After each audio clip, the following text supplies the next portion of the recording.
cheap microphone and an old guitar. I'm a big star at a local bar with a cheap microphone and an old guitar. Cheap microphone and an old guitar. Cheap microphone and an old guitar. I'm a big star at a local bar with a cheap microphone and an old guitar. Oh, I know I never go. Oh, it helps to soothe my soul.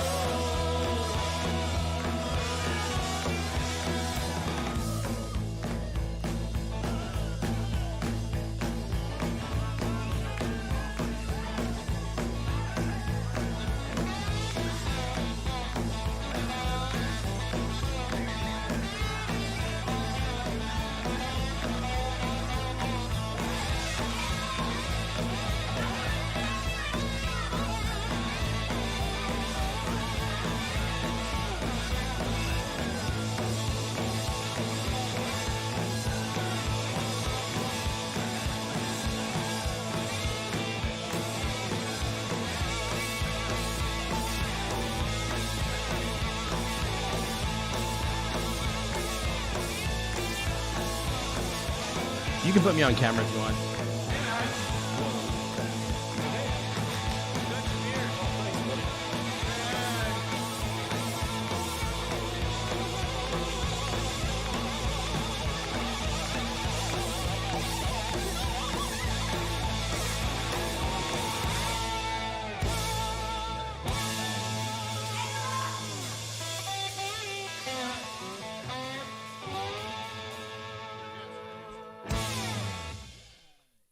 It's Friday, June 18th. Ryan Jesperson with you. That is Ayla Brooke and the Soundmen from their album Desolation Sounds on Fallen Tree Records. A good Friday morning to you. This episode, this edition, this show of Real Talk is presented by the team at Bitcoin Well, our presenting sponsor. You can find them under the sponsors tab on our website. I know a lot of people right now are paying attention to how can you ignore what Bitcoin and what all of crypto has been doing right now? You may have described it over the past month or so as in a nosedive. A lot of people are saying, oh my gosh, what's going on? Others are saying, we were hoping for it to plummet and drop. We never thought we'd have one more chance to get in on the action. If you're trying to make sense of it, which one of your buddies is right and which one of your buddies is out to lunch talking crypto, why not run a few questions by the real live humans at Bitcoin Well? You can find them right at the top of the sponsors page at ryanjesperson.com. Real Talk starts right now. Here's Ryan Jesperson. I'm excited for today's show. Coming up in about 10 minutes, Dr. Michael Geist will join us, a Canada Research Chair in Internet Law. He's a law professor at the University of Ottawa, and he's been talking about Bill C-10. He's been writing about it as well, as a matter of fact. You can check out his blog at michaelgeist.ca. Null and Void, the headline, the title of his most recent piece. Speaker of the House of Commons strikes down numerous Bill C-10 amendments. You're going, C-10, wait, which one is that? There was C-50, there was C-10, there's C-6, This is the one where everyone was saying Justin Trudeau and the Liberals want to censor your Facebook page, or they're going to come after people like us on Real Talk, or there are going to be implications for Canadian content creators, and what the hell is the federal government doing in the internet, trying to poke its nose into business where it doesn't belong. And other people are saying, no, this is intuitive, this is smart, this is good, we need this. And Dr. Michael Geist will tell us why this legislation has, in my perception, maybe hit a bit of a brick wall. And then we're going to talk about parking. Our Real Talk Roundtable today on parking, and we're bringing in 3 expert voices in Canada to talk about how civic design, how municipal design around parking actually says a lot about how we view everything else in life. Like, what is the way that we build our cities and how we approach parking? What does that say about how we value certain things, or how we understand what kickstarts economies, or what attracts people to live in certain places or to raise their families? Or how do these things translate into neighborhood renewal, or the growth of commerce, or maybe the rebound of jurisdictions like downtowns? So that's going to be a great conversation. Brent Toderian is joining us again. Brent, I think when you talk civic planning, when you talk about city planning across the country, Brent's probably, aside from maybe, and now as soon as I bring her up, I'm drawing a blank on her last name. Like, I just feel like such an idiot right now. But Jennifer out of Toronto, she ran for mayor. She was like their chief planner. You know who I'm talking about? oh my gosh, so embarrassing live. Someone's yelling it while they're watching us on YouTube right now. But you'll know I could just Google, like, watch this, like, Jennifer City Planner Toronto Mayor. Her name is Jennifer Keesmaat, and she was she was chief planner of Toronto for about 5 years. Really sharp person. I would say for me as a non-planner, as a pleb, as a lay person. When you see commentary on urban planning in Canada, you either hear from Jennifer Keesmaat, I think, or you hear from Brent Toderian. So we're excited to have him on. Ashley Salvador, well-known in Edmonton. She's been big on eliminating parking minimums, and we'll bring Ashley back on the show. Looking forward to that. And then Victoria Horne will join us out of Halifax to take a look at what they're doing. Another national edition of Real Talk. Plus, I want to make sure that we leave some time to visit. We had some really special submissions over the past 22 hours or so. We're interviewing a veterinarian yesterday, not just any veterinarian, a pretty high ranking. The good doctor was like president of the Canadian Veterinary Medical Association, wasn't he, at some point? Dr. Fairless. Dr. Fairless, and he was talking to us about the mental health impacts of, I had no idea. Statistics are showing that 1 in 4 Canadian veterinarians polled, 1 in 4 polled, 26% in fact, said that they had suicidal ideations in the last 12 months. Now, to put that into context, those same polling numbers show that on average, 12% of Canadians have had a suicidal ideation at some point in their life. So that gives you an idea. So we're talking about what is it about veterinary medicine that people find so stressful? And I know a lot of you will be saying, are you going to take a look at my profession? Like, we have really high rates too. I mean, you talk about first responders, you talk about people in medicine, you talk about certain entrepreneurs. There are certainly professions that have higher rates of those managing mental health afflictions. Vets are one of them. Well, all this talk about vets got Hoyles and I going, and we're starting to talk about our own dogs. And cats. And cats. And reptiles and birds and fish and, all kinds of things. I just about said reptiles and snakes. I'm like, oh boy, the internet's going to pile on with it. And we started receiving photo after photo after, and I'm just absolutely loving it. And I'm going, obviously, we got to bring this to the people. So it sounded to me like maybe something that we might need to do on a Friday to kind of revisit some of this and just celebrate all the family members in our lives, including the feathered and furry ones. I also signed in this morning, and I check my Twitter mentions, as you do, to see what Real Talkers are up to, and I see that Tanya has chimed in, and you can see her tweet here. She says, with so much heavy chat, and there has been a lot.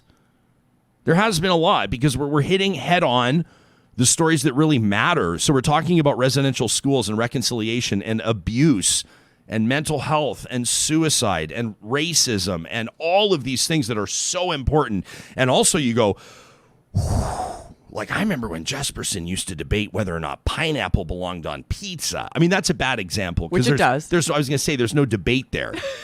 So that's a terrible example. Obviously, pineapple belongs on pizza. Another bad example might be raisins. Obviously, raisins are God's gift to shriveled fruits, right? To dehydrated and shriveled fruits. You're giving me that horrible. You're giving me like the disappointed parent look.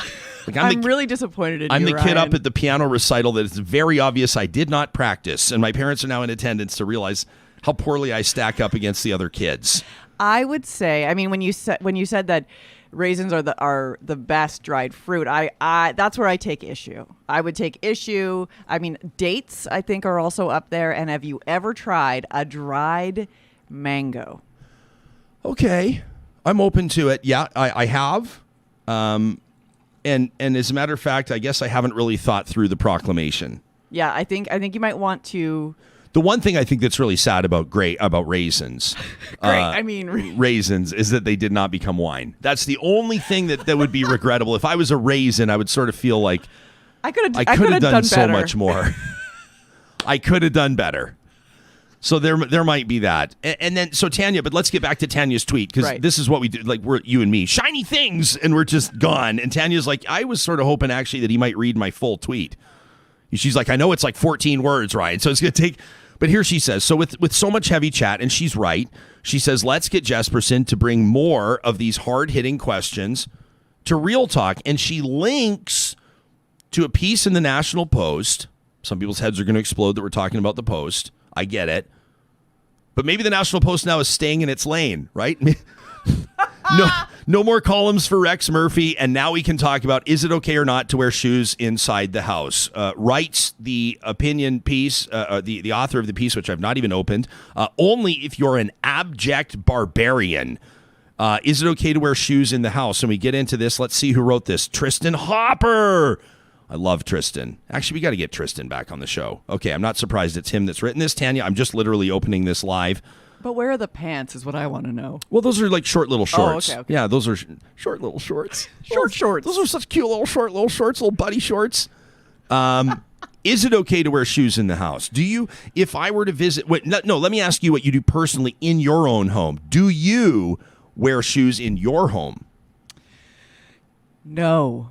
So you take the shoes off at the door or outside the door, you're in the socks. If I were to come over to your home, like let's say that, COVID's over and everything, and you're like, hey, let's do some outside of work socializing and come over for a barbecue. And I come in and I bring a salad and I bring you like a nice a bottle of Pellegrino, and like I'm just being very sensitive and wonderful. I'm being a wonderful house guest, except I walk in my shoes and just act like it just doesn't even occur to me. I'm making my way through the house. I'm using your washroom, wearing my shoes. Where would your head be at? It's a little icky. And like what I would want is I'd want you to ask. Like I always ask, should I take my shoes off? Would you like me to take my shoes off? That to me is like, here's where I think. I think you don't ask if you take your shoes off, right? So you're gonna want to say, like, asking if you want to take your shoes off is like asking the server asking in the restaurant, like, would you like me to bring you your change? Yeah. That's like, your bill's like $14. You give the server $20, and the server's like, would you like me to bring you your change? Don't ask. Just bring it. Oh, because they're assuming that you want me to. That's one of the first things I get to keep when we were training servers back in the day. When we were training servers, we would say, never ask, always bring the change back. Right. And if you want to be a real shyster, like $14 on 20, if you want to roll the dice and be a bit of a shyster, bring him back a loonie and a 5. Totally. Right? If you want to do probably the smarter thing, bring him back 3 toonies. Yeah. Right? And then they'll probably leave you 2 of them, $4. Right. If you leave the 1 and the 5, you run the risk of getting the 1, but you may get the 5.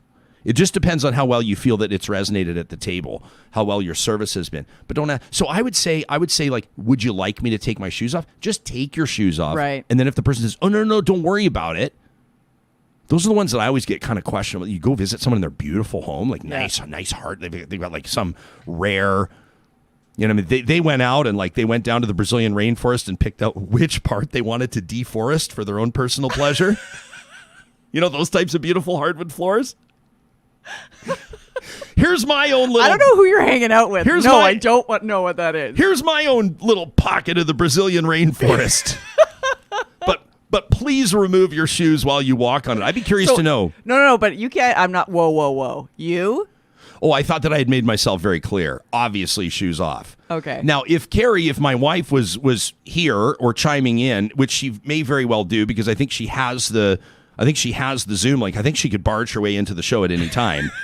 She would tell you that actually what drives her nuts about me, like one of probably the worst things she would say I do around the house is wearing my shoes in the house, but not like I don't come home from work and walk around in my dress shoes for, 45 minutes in the house. But it's like, oh, I forgot something. Like That's when I wear my shoes in the house. I'm leaving, I'm running out, and I left my coffee on the counter, or my sunglasses are in there. Yes. Or whatever. And so then I'll like run into my shoes real quick, and I'll even do the theatrics, like kind of like I tiptoe. I'm kind of tiptoeing, and the whole time I can just feel like murder daggers, like absolute daggers, from her. And so, but sometimes it's like I'm wearing these fancy boots, and they got all these laces, and it's like, if they're slip-ons, sure, they can come off, but I digress.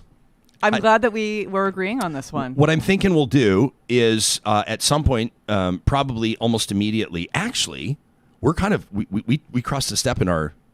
Why am I making this public? It doesn't matter. But we crossed a step yesterday. We crossed a bridge yesterday, and you gained access to my Twitter account. I did, which was very like I actually felt quite liberated. Hoyles has my password. While I'm speaking, would you potentially like to put up a Twitter poll? Ooh. For real talkers? Why don't we do this? Shoes Sure. on or off in the house? And why don't we even give Tristan Hopper a bit of a shout out, because you know what, we'll get him on Real Talk next week. We totally should. Tristan's just an absolute, he's hilarious. I mean, he's just absolutely messed. So am I, which is why we get along so well. The way that his brain works, he's just an absolute beauty. And so Tristan Hopper, we're announcing he's on the show next week. We've not yet asked him, but he'll do it. We're going to get to Michael Geist in literally 1 minute. Let me remind you right now that if you've not yet figured out your plan for Father's Day, it's still not too late. I mean, you've still got I wouldn't push it any further. But the Friesen Brothers in Edmonton, that new South Edmonton store, Fort Saskatchewan and Stony Plain, these are like their crown jewels. They've got these Father's Day barbecue boxes up for grabs. Go visit them on the website first. You can link to it through the sponsors tab on our website. You order the boxes, you pick them up. They've got everything from breakfast, their sourdough cinnamon buns, all the way through the day with snacks and grillable sausages and things like that. And then the produce and the protein, these beautiful steaks for dinner. You are covered. Friesen Brothers has you covered for Father's Day. You can learn more again online. And of course, while you're there, pick up BC cherries. They've proudly got them right now featured at all 16 Alberta stores. Friesen Brothers, Alberta grown, Alberta owned. Also, a big shout out to the teams at the Dairy Queens of Northwest Edmonton and Sherwood Park. I had a chance to talk to Mark yesterday, part of that ownership group. I said, how's everything going with the Real Talk partnership? He's like, buddy, are you kidding me? He goes, are you kidding me? He goes, but I'm feeling some pressure. I say, what do you mean? He goes, well, people are already coming in saying when the Father's Day cake promo is done, what's next for Real Talkers? I'm like, Real Talkers are coming in asking for the net. He goes, yeah, man. I love you guys. These are the Dairy Queens at Palisades, Nemeo, Newcastle, Westmount, Y Gardens, and Baseline Road. Father's Day cakes at those 6 locations. If you drop my name or Real Talk, $5 off. All the way through till Father's Day on Sunday. And again, they're collecting donations for the Stollery Children's Hospital Foundation. Please do consider the Stollery while you're there. So we've been talking about C-10 a little bit. We've had some expert voices on here. We've been trying to understand what it's all about. Is the federal government really trying to censor Canadians? Is this really just a better way of getting ahead of these new internet commerce giants and better understanding things like privacy and monetization and trademarks and what's really going on? Dr. Michael Geist is the expert on this type of stuff, a Canada Research Chair in Internet Law, a law professor at the University of Ottawa. We're very grateful to have you here, Doc, and thanks so much for making time for us today. Welcome to Real Talk. Oh, it's a pleasure. Thanks so much for having me. Yeah, how have you been sort of wrapping your mind around C-10? Why don't we kind of do a bit of a scene setter here from inception to here? How have you described it to Jane Doe, so to speak? Right. So, I mean, I must admit, I was concerned about it almost from the get-go, but the starting point, I think, for many was that it was viewed as pretty innocuous. It was legislation designed to bring some of the large streaming services, the Netflix and Disneys of the world, into the Canadian system, mandate that they make payments and carry certain Canadian content. You know, I think they already do carry Canadian content, and Netflix has invested more than $2 billion in Canada over the last 5 years. But if we push that aside, many said, well, it still seems to us a decent thing to do as part of a legislative effort. Where things went off the rails, I think, for a lot of people was when the government made a pretty significant change. Previously, they had excluded user-generated content from the scope of the bill, TikTok videos and Instagram posts and things like that. And they removed some of that protection in April. And suddenly, I think that woke a lot of people up, both to the implications of now saying that the CRTC could treat all of that content as a program subject to regulation. And I think it also got them to look a little deeper into these rules and start to learn that everything from podcasts like this one to home workout videos to news sites, all of these things could effectively be captured by the law. And so why does that, to the average person, what might that mean to me or to somebody that's doing a cocktail blog or to somebody whatever, Michael, what does it mean? And how would that, how would our situation or the average content creator situation maybe be different than the big broadcast giants that might also be impacted? Yeah, I think it plays out in a few ways. And I think part of it is that it's a hard question to answer because this throws in a great deal of uncertainty about what precisely is likely to happen. grants the CRTC, Canada's broadcast telecom regulator, a huge amount of power, but it doesn't really specify where some of the limits are. So, for example, the government has at times said, listen, there's going to be thresholds. We're not going to quite literally capture every audio or audio video service anywhere in the world, which in theory the legislation suggests is captured so long as there's a Canadian connection. They say, listen, the CRTC will make some limitations here, but they don't specify what those are. There isn't a great deal of confidence in the CRTC more broadly. And so once you start getting into the prospect of a regulator having these powers, one that doesn't have, I think, a lot of confidence of a lot of people start getting nervous. And I think we ought to recognize that even if you are sort of in the more conventional broadcast space, for a lot of other people who are posting things on, say, TikTok or YouTube or Instagram or any of these sorts of medium, the notion that kind of speech should be or could be subject to CRTC regulation, I think, is really troubling, because this is basic expression. And, we don't ask the regulator for permission to post something on a blog or to write a letter or to send a fax, but somehow this would bring all of that speech under the purview of a broadcast regulator. And I think that alone raises some hard questions. Yeah. Just anecdotally, it's been really interesting for us to sort of speculate on, coming out of traditional broadcasting myself and almost 20 years in traditional media, including newspaper. This is an entirely new landscape for us. And in talking to our lawyers and our team and putting this together and determining our coverage and all these types of things, we've been wondering, what rules do apply to us? And to a certain degree, I felt like shackles are off, which is pretty neat. And on the other hand, I've kind of thought, well, it's probably only a matter of time until they start coming after shows like this to apply some what they might describe as sort of evening out measures. How well does the federal government do, in your assessment, in keeping up with new technology, new platforms, new methods of information sharing? Is the federal government sort of ice age slow, or are they capable to move at the speed of technology? What have you noted? Well, they're definitely not moving at internet speed. I don't think anybody doubts that. And there is a reasonable argument that suggests, listen, the Broadcast Act hasn't been updated for about 30 years. And so it's long overdue to start entertaining some of those changes.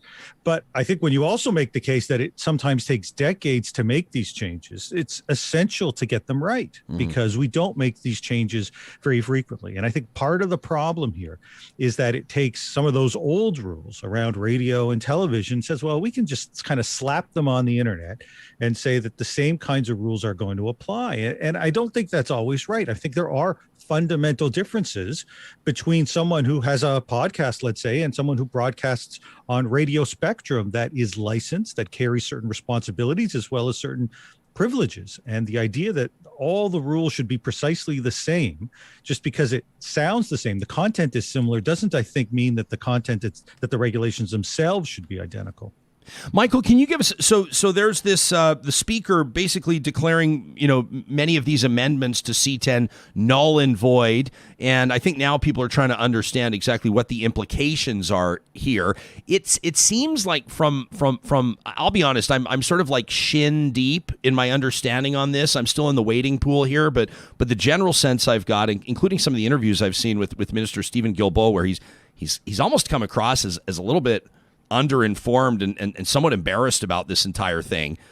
Is that a fair assessment? I mean, where is C-10 at now following the speaker's rulings? Yeah, well, I don't know that Heritage Minister Guilbeault is embarrassed, although he ought to be, about this legislation. But I think he has been by everyone's account, even people within his own party, I think would acknowledge he's been a terrible communicator. And sometimes it feels like he doesn't even understand some of the basics of his own bill. But what the government went ahead and did over the last couple of weeks is it saw much of this debate, saw that it was going to have a hard time getting this through the House of Commons, much less the Senate, which seems at this stage unlikely, and said, we're going to impose a gag order, something known as time allocation, to limit the amount of debate and kind of just rush this through committee and then rush it to the House. And then along the way, that's precisely what they did, to the point that the committee was actually voting on various amendments to the bill that were not publicly disclosed. There was no debate. There was no opportunity for sub-amendment. There were no experts that you could consult. They quite literally would give the number of the amendment and then ask the MPs how they'd vote. The chair of that committee said, I don't think that we should be doing this. I don't think we can do this because the gag order, the time allocation that the House set for us, doesn't allow us to add in some of these new amendments. The MPs went ahead and overruled him anyway. MPs, at least from the Liberal Party bloc and NDP. And then when it came back to the House, the Speaker of the House ruled, no, that chair got it right. You couldn't, or you shouldn't have introduced those amendments. They're null and void. And so where we are right now is that the bill's gone back to where it was effectively before there was this time allocation, before all these additional amendments were added. But there will be an effort, perhaps as soon as today, by the Liberal government to bring them back. Yet, just one last piece to this, even if they do manage to bring it back, there are only a few days left in the House. It's still, even if it gets through the House, which it might has to go to the Senate. And we've seen senators say as recently as this morning, hold on a second, we're going to conduct an actual hearing here. We're not prepared just to give this a rubber stamp. So the bill, it seems, may be on life support, especially if there happens to be an election come the fall. Yeah, interesting point to make. Obviously, federal elections change a whole lot of things when it comes to legislation in progress. James says, watching us live on YouTube, says the current C-10 process is broken. The best thing the government can do is scrap it, look at jurisdictions that have done it right, and start over. Michael, have you taken a look at another jurisdiction that's done it right, or do you have a couple of quick points that you'd say, well, this is where I'd like to see this bill go if it goes anywhere? Yeah, well, I think he's absolutely right. They really should scrap this and start from the beginning. I think in some ways we look at other jurisdictions and we do see things both that I think work, but also highlight where we went wrong. You know, a good example is the regulation of user-generated content. There is no country in the world that has seen fit to do this. And so even places where there are extensive regulations, Europe is a good example, they don't go nearly as far as what the Canadian rules would seek to do. And they spent much longer sorting through some of these rules, almost a decade before they kind of landed on where they wanted to end up. And they've tried to recognize that, yes, it may be appropriate for regulations for some of the large video streamers, but we don't extend those to thousands or millions of individuals. And so identifying those differences, I think, is sort of one of the places that we ought to start. I'm embarrassed that I can't remember what the name of the campaign was, but do you remember, Michael? We spoke to a couple of big players in Canada's newspapers scene several months ago. I think it was like either they ran ads on all their front pages one day or they went blank one day. Do you remember that? And they were all saying that, you know, the federal government needs to do more when it comes to Facebook and all these big advertising giants that are sucking all the profits out of advertising. The government needs to do something to save us, basically. How does that initiative or that trend or that call on government fit into this, if at all? Yeah, so it doesn't fit in this bill. It's not part of this bill, but it was part of what the Heritage Minister was talking about when he was like, they handed him the digital key, so to speak, in Canada, and said, you know, I'm going to get involved in a whole bunch of issues. The newspaper and the news media sector was one of them.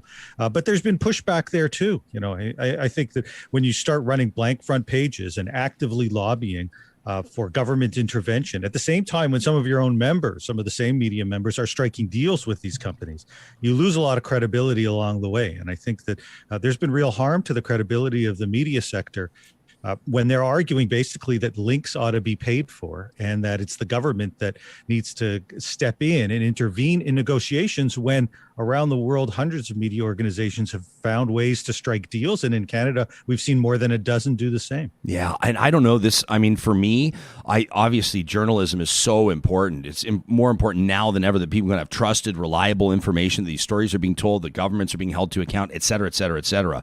However, I also really lack sympathy, not for some of my former colleagues, not for the people that are writing the pieces and shooting the photos and doing the editorial work, but when a company like Postmedia, for example, can accept a whole bunch of government subsidies or get a big boost in funding and then lay off 500 people, and then Paul Godfrey gets a big fat cat ticket, some big bonus, some 7-figure bonus. I don't think that anybody's going to feel sorry for these companies, which is really unfortunate because it's the journalists that are getting screwed. But the model's broken.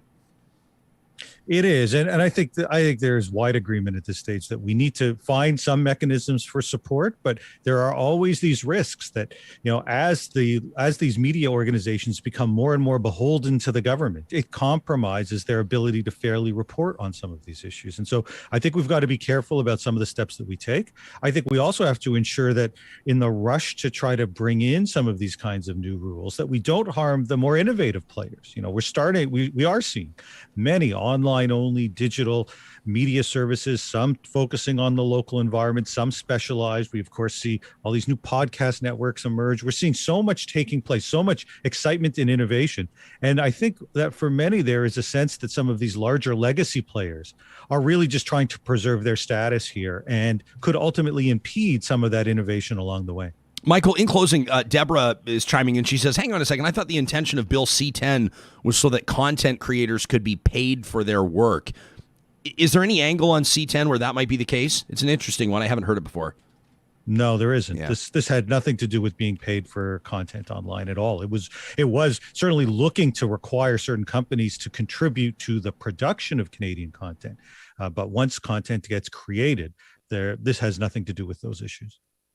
Dr. Michael Geist, obviously a Canada Research Chair in Internet Law, also a law professor at the University of Ottawa, and the author of this piece, Null and Void. Speaker of the House of Commons strikes down numerous Bill C-10 amendments. You can find that on his blog at michaelgeist.ca. Thanks so much for making time for us today, Michael. It's always nice to check in with you. Appreciate your expertise here.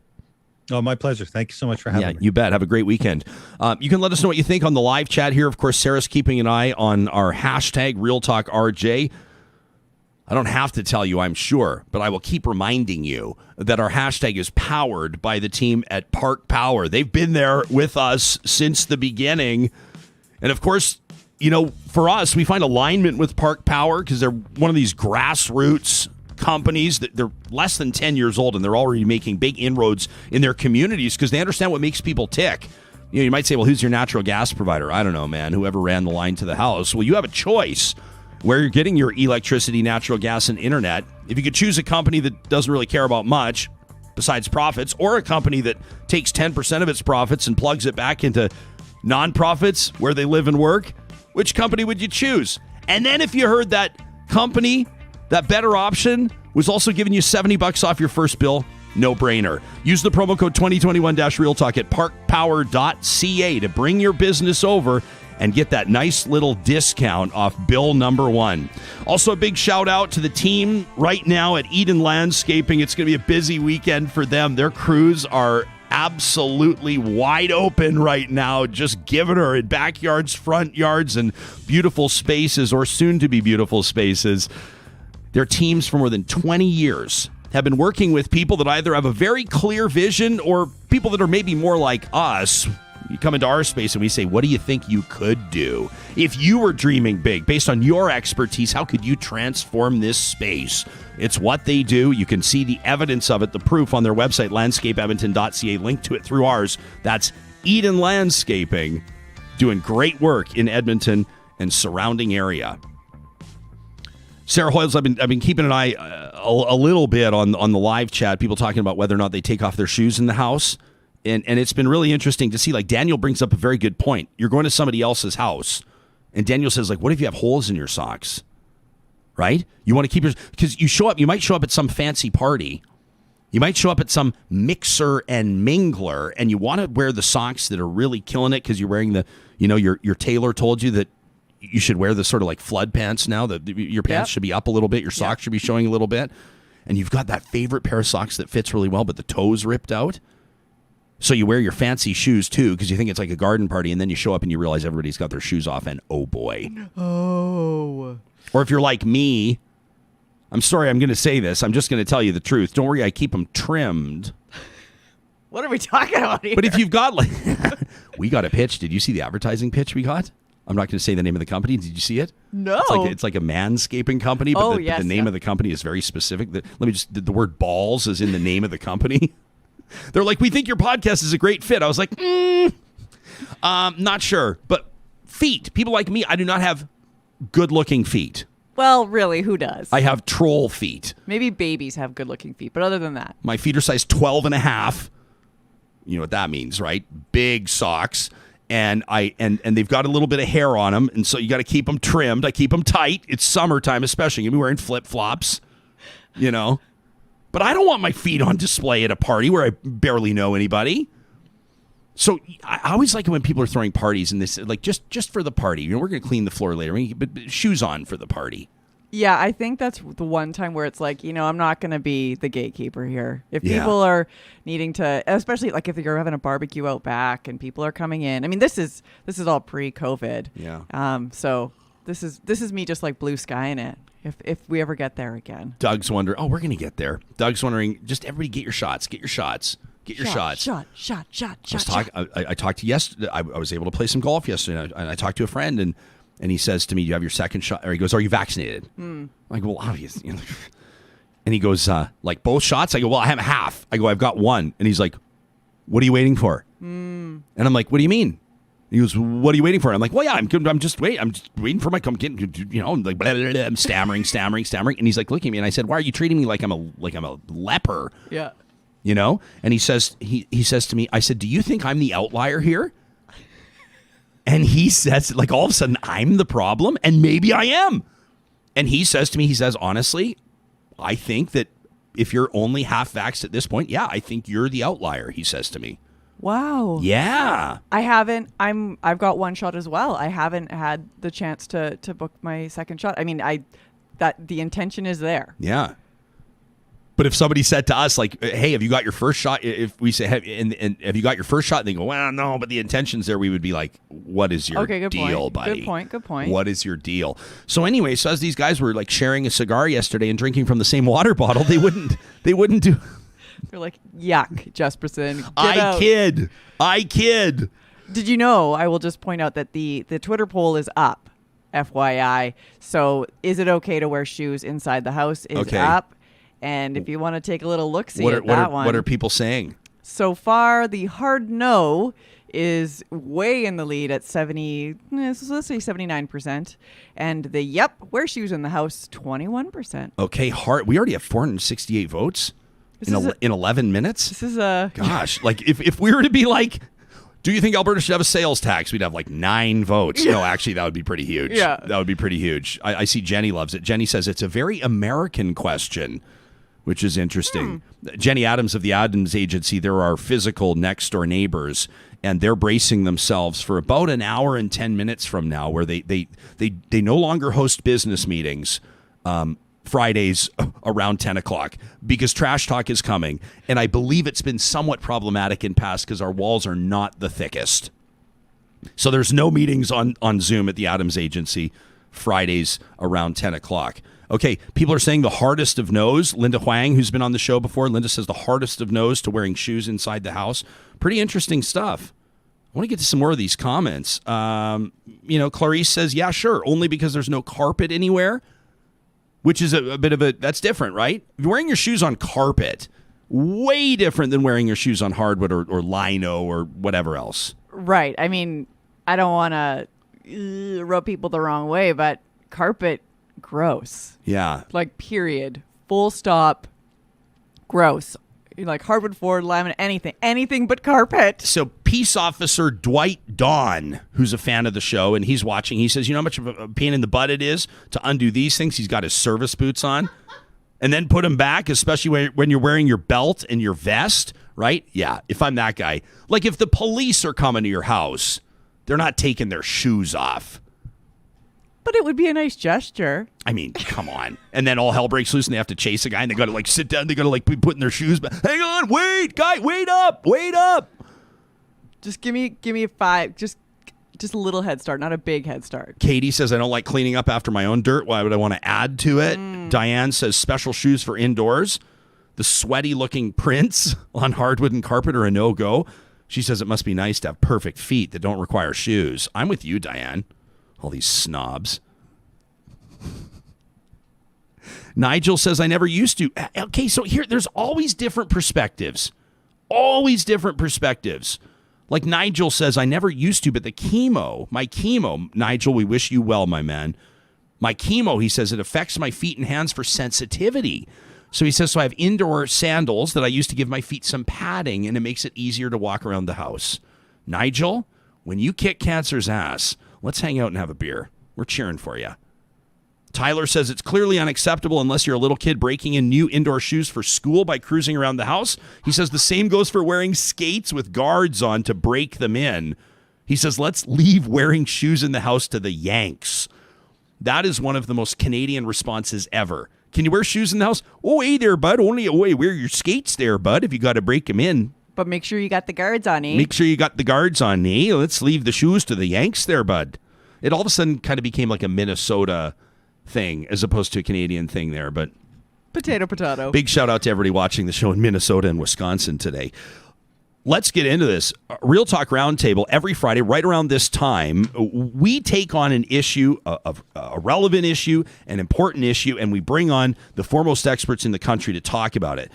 Today, we're talking about parking. And I'm very excited to welcome to the show the president of Toderian Urban Works out of Vancouver, Brent Toderian, more than 20 years of experience in advanced and innovative urbanism, city planning, and urban design. He advises clients in different cities. He's worked in Ottawa and Sydney and Medellin. We were talking about Colombia just a couple of days ago, Auckland, Helsinki, and we're going to be talking about something that he's doing in Kingston a little later on in the show. Brent, welcome here. Ashley Salvador also joining us today. Ashley is an urban planner and entrepreneur. She's president and founder of Yag Garden Suites.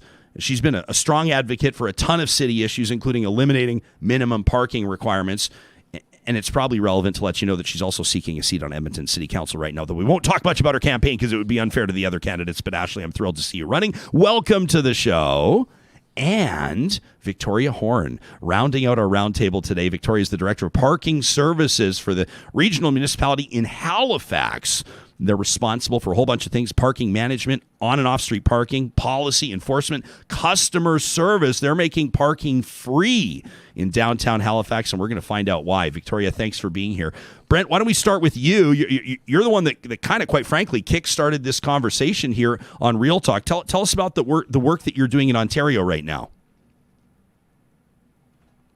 I think we've got you on mute, buddy. We'll just make sure we get you off mute, and then we'll be able to... There you go.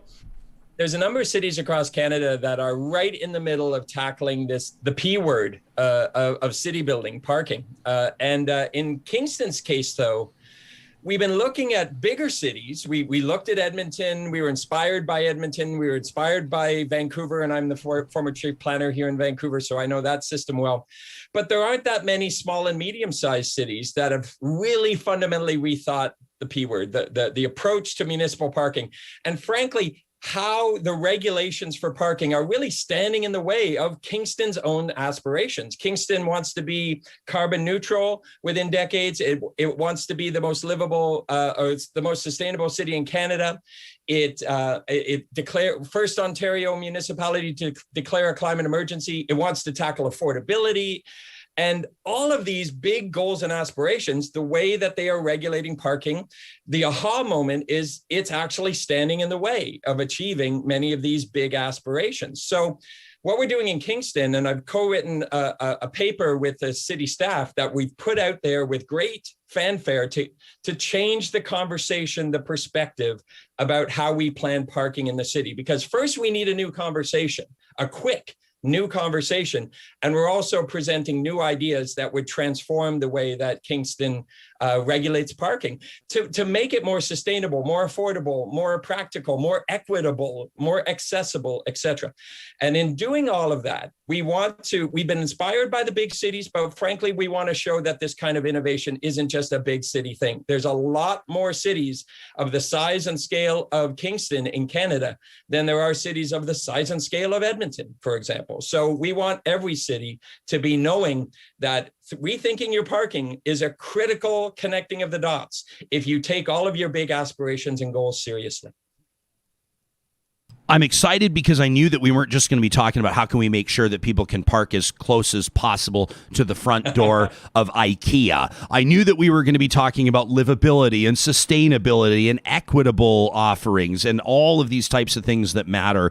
Ashley, you've been on this for a while. I mean, you and I have spoken several times over the years about, in particular, eliminating parking minimums, which I think was standing in the way of a lot of development, especially inner city development or at least core development development, specifically in the city of Edmonton. Are you surprised to hear somebody like Brent say that some of the work that he's been doing has been inspired by Edmonton? Are you a little bit surprised or no? That's an interesting question. Edmonton's been kind of an unassuming leader in many ways when it comes to, progressive planning, progressive parking policy. I think a lot of municipalities and a lot of urbanists across the country and really across North America took note when Edmonton did remove minimum parking requirements. As Brent noted, we were sort of one of the larger municipalities to do so, and really, the first major municipality in Canada to remove those minimums. As Brent alluded to, there's many reasons why we pursued that. From a city building perspective, we have goals of becoming a healthy, more prosperous, fiscally sustainable and environmentally sustainable city.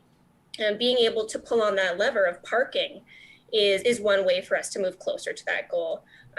Since we've last spoke, Ryan, Edmonton has removed parking minimums and things have not fallen apart. There were questions around, oh my God, are the streets going to be flooded with cars?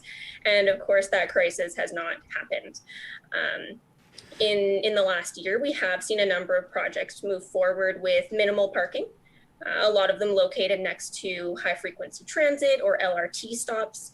So really removing those minimums allowed for greater flexibility. It's a market-based approach, and it allows developers and landowners to decide how much or how little parking is appropriate based on their needs. Like I said, greater flexibility, greater choice, and really sort of leveling that playing field, because Edmonton has a huge oversupply of parking. Over the years, parking minimums have really created more parking supply than we actually need. So this approach is going to sort of balance that out, if you will. Okay, so we will certainly circle back on that because, Ashley, I want to put a few things in front of you that I'm sure you've heard a million times, but, the business owner that says, or for that matter, the consumer that says either I would never set up shop in that location or I would never attend a business at that location because there's no parking, what your counterpoint might be to that. But let's bring Victoria into this because Victoria, out in Halifax, making waves, if you will, making, I suppose, parking free downtown, and you can clarify how that's working, and also sending a pretty clear message to the population, to the residents and visitors there, that you're going to be dialing back enforcement. Is this all about drawing business back into the downtown? Yes, it really is. So this was a recent council motion, really in an effort to support business in the very short term. So not dissimilar to my colleagues here today in Halifax, we've been working on really aggressive parking policy over the last 3 years to align with our integrated mobility plan and our climate action strategy here in Halifax, which has very aggressive carbon emission targets. So we certainly recognize that short-term parking doesn't accommodate those goals, but we also have to balance the realities of COVID and the pandemic. And so it's really about finding a balance between supporting economic recovery in the downtown cores and also supporting the goals of the integrated mobility plan and our larger parking strategy. So what we've opted to do and what council has endorsed is, instead of free parking all the time, which we know doesn't work, it doesn't drive business downtown, it just makes downtown a parking lot. What we are doing is coupling free parking with special events that are occurring in the evenings when parking would have been cheaper anyway. So what we're doing in Halifax is on Thursdays and Fridays, we're offering parking for free from 4 to 6 p.m. Parking in Halifax turns into free parking after 6 p.m. And so it just entices people to come downtown a little bit earlier, maybe pick up their kids after school, hit a patio, and then enjoy the wonderful events that are happening downtown, planned through my colleagues in culture and development. So who did you have to sell on this? Was there concern that, does the city revenue take a hit, or where did the pushback come from, if at all? So definitely revenue takes a hit with this, but again, it's about that balance. So while our internal revenues may take a hit at the city, it supports broader business recovery, or it addresses concerns that were raised by the business districts. So we felt like it was a balancing effort. Certainly, it took some convincing of myself, of some of our colleagues in planning and development and in active transportation, to sort of temper the immediate reaction that this is counterintuitive to some of other council's priorities. But but the goals and the initiatives are such short term. So it's just for the summer. It's just in that short period of time that we feel that this is the best program to balance the demands from business right now, but also achieve long-term goals of the integrated mobility plan. So other programs that we're offering through the summer are closed streets, tactical urbanism projects where we're reducing street lanes, encouraging the growth of our active transportation network. Those are all still continuing. So it's not one or the other. It's a number of initiatives happening all at one time quickly to rapidly support business recovery downtown. So Brent, what Victoria is talking about obviously is how you're monetizing or not monetizing existing parking infrastructure, right? For the most part, do we need to have a completely different conversation about new construction, like what Ashley might be talking about, parking minimums or eliminating parking minimums for things like new buildings when you're having bigger conversations around, when the word sustainability, for example, comes in, how does that factor into decisions both on existing infrastructure and new infrastructure? Well, here's the truth. When you bring in the word sustainability, normal people's eyes glaze over. And so what we wanted to do in Kingston was have a conversation that isn't so jargony, isn't so mind-numbingly boring. And trust me, I use all those words in planning company too. But when I'm talking to the public, I know that they don't care about stuff like that. So we've written a parking paper that we call The Power of Parking, where we are talking about everything that's been discussed here today and a lot more, connecting the dots to all the big picture aspirations, telling the truth. We've got a section called The Real Parking Problem, because usually people talk about the parking problem being that there's not enough parking or that it's too expensive, when we know that often the problem is that there's too much parking and it's actually it's leading to bad building design and bad transportation and bad transit use and bad public realm design and all these things. And you can absolutely and often do have too much parking. So we're trying to reposition the whole conversation. To your question, we tend to think about lost revenue, like, oh my God, we're going to lose parking revenue. Well, what about the costs of doing everything we're doing to facilitate the car, all the space costs, all the money costs that are virtually bankrupting cities and municipal budgets? So we need to have a completely different conversation, which is why in Kingston, we're having this 1 month long intense conversation where we are telling the truth, busting the myths, calling BS, to use a really technical planning term, on a lot of the misinformation out there about parking, because out of that comes new ideas that are positioned differently. Because if you just put out the stuff that says, well, we're going to get rid of our parking minimums, then as you know, everybody says, oh my God, Carmageddon. And we know that's not true. But you need to do more upfront work. You need to talk in a way about parking that isn't so mind-numbingly boring. You need to get the public's attention and have a different kind of conversation. That's what we're doing in Kingston. And we're really trying to do it in a way that shows other cities a path to having a different conversation too. Okay, so I want to give Ashley and Victoria a chance to jump in on this too. So I want to ask you a follow-up question, Brent, and then I just want to get out of the way because I'd love to have them chime in. When you talk about all the BS that swirls around or the myth busting, these types of things, let's get into some of them. What are some of the most pervasive myths that you're having to address or looking to address with the Kingston project? Well, as an example, a simple example, the easiest myth is in Edmonton's case, if you get rid of the parking minimums, you're going to have no parking. Right off the bat, if you get rid of parking minimums, you might have just as much parking or even more parking, because all you're doing is getting rid of mandated excessive parking. In other words, you're getting rid of the commentary that says we've got too much parking and it's the city's fault because the city is requiring all that excessive parking. What it actually allows is you to have a conversation about on a project by project basis about how much parking actually makes sense. And trust me, most developers don't want to underprovide parking. Many of them still actually will oversupply parking because they think that's what the market wants. But this will allow a rational conversation where the city isn't actually mandating excessive parking. A second myth is that we're doing all of this because, well, we're just trying to help developers out. Listen, I'm a city planner for almost 30 years. I like when developers build stuff that cities like, but what we're talking about is the public interest. We've got a section in our report called The True Cost of Parking, and I'll spoil it for you. I'll give away the ending. It's very expensive and everybody pays. It starts with the developer paying a lot of money, putting a lot of carbon emissions into constructing too much parking, but then that cost gets passed on. It gets passed on to the buyer or the renter. It gets passed on to the employer. It gets passed on to the employee in the form of lower salary. It gets passed on to all of us in terms of higher taxes or foregone services that we can't afford to pay for. And that's even before we talk about the costs and consequences of things like climate change. So we need a fundamental reconsideration of who we're even doing this for.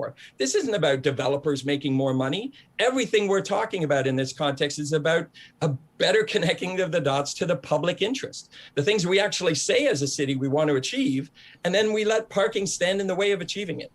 Ashley, I mean, this is right in your wheelhouse, and as mentioned, we've had the luxury of at least having 1 year since Edmonton voted to eliminate parking minimums. What have we seen in that year from developers? What have we seen in response from the public, and any ripple effect, so to speak, with regards to what people really care about, let's be honest, is their everyday life, right? If I go to this place, will I have somewhere to leave my car? And we'll talk about bikes in a bit. But first, Ashley. Sure, yeah. So like you said, Ryan, it's been about a year, and all the fears that people had, I don't think have really come to fruition. Like I said, we have had a few projects go forward that have minimal parking. A few have no parking.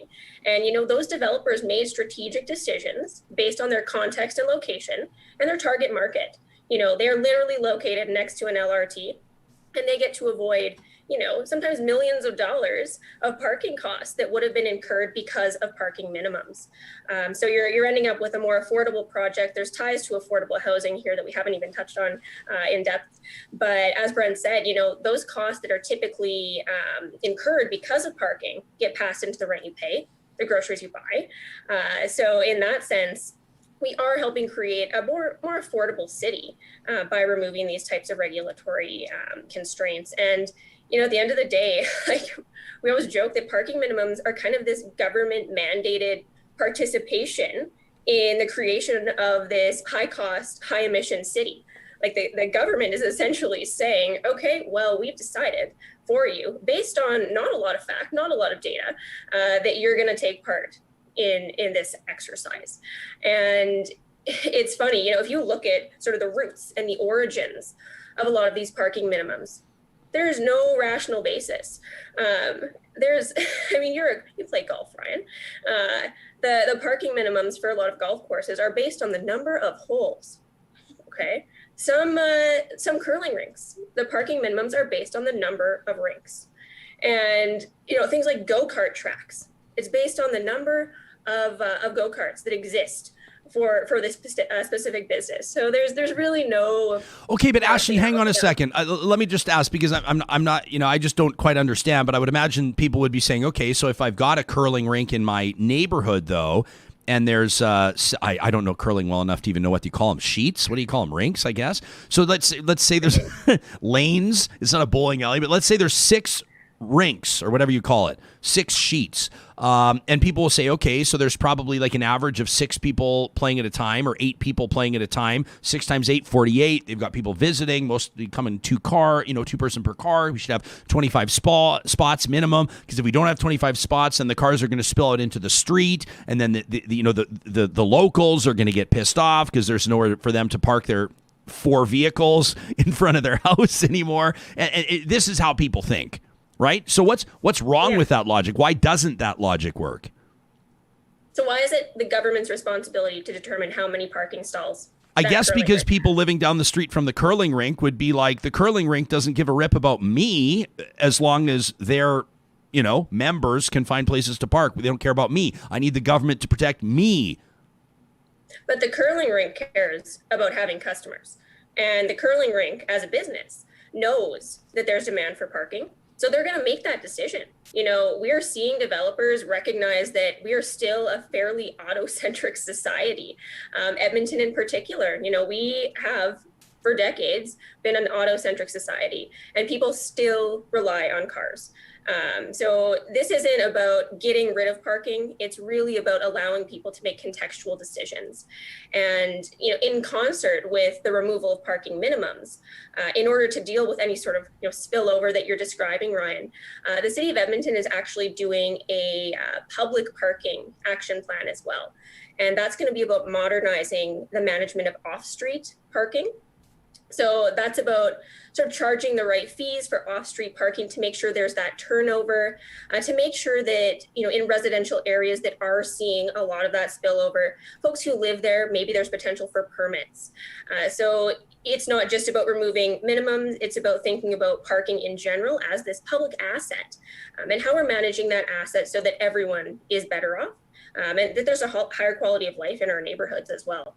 I want to promise you, Ashley, that we will swing back because I want to talk to all three of you about affordable housing, and I know that that's big. I mean, we need to broaden the conversation. This isn't just about, can I find somewhere to park when I go out to the restaurant or the hockey game? This is about way bigger picture than this.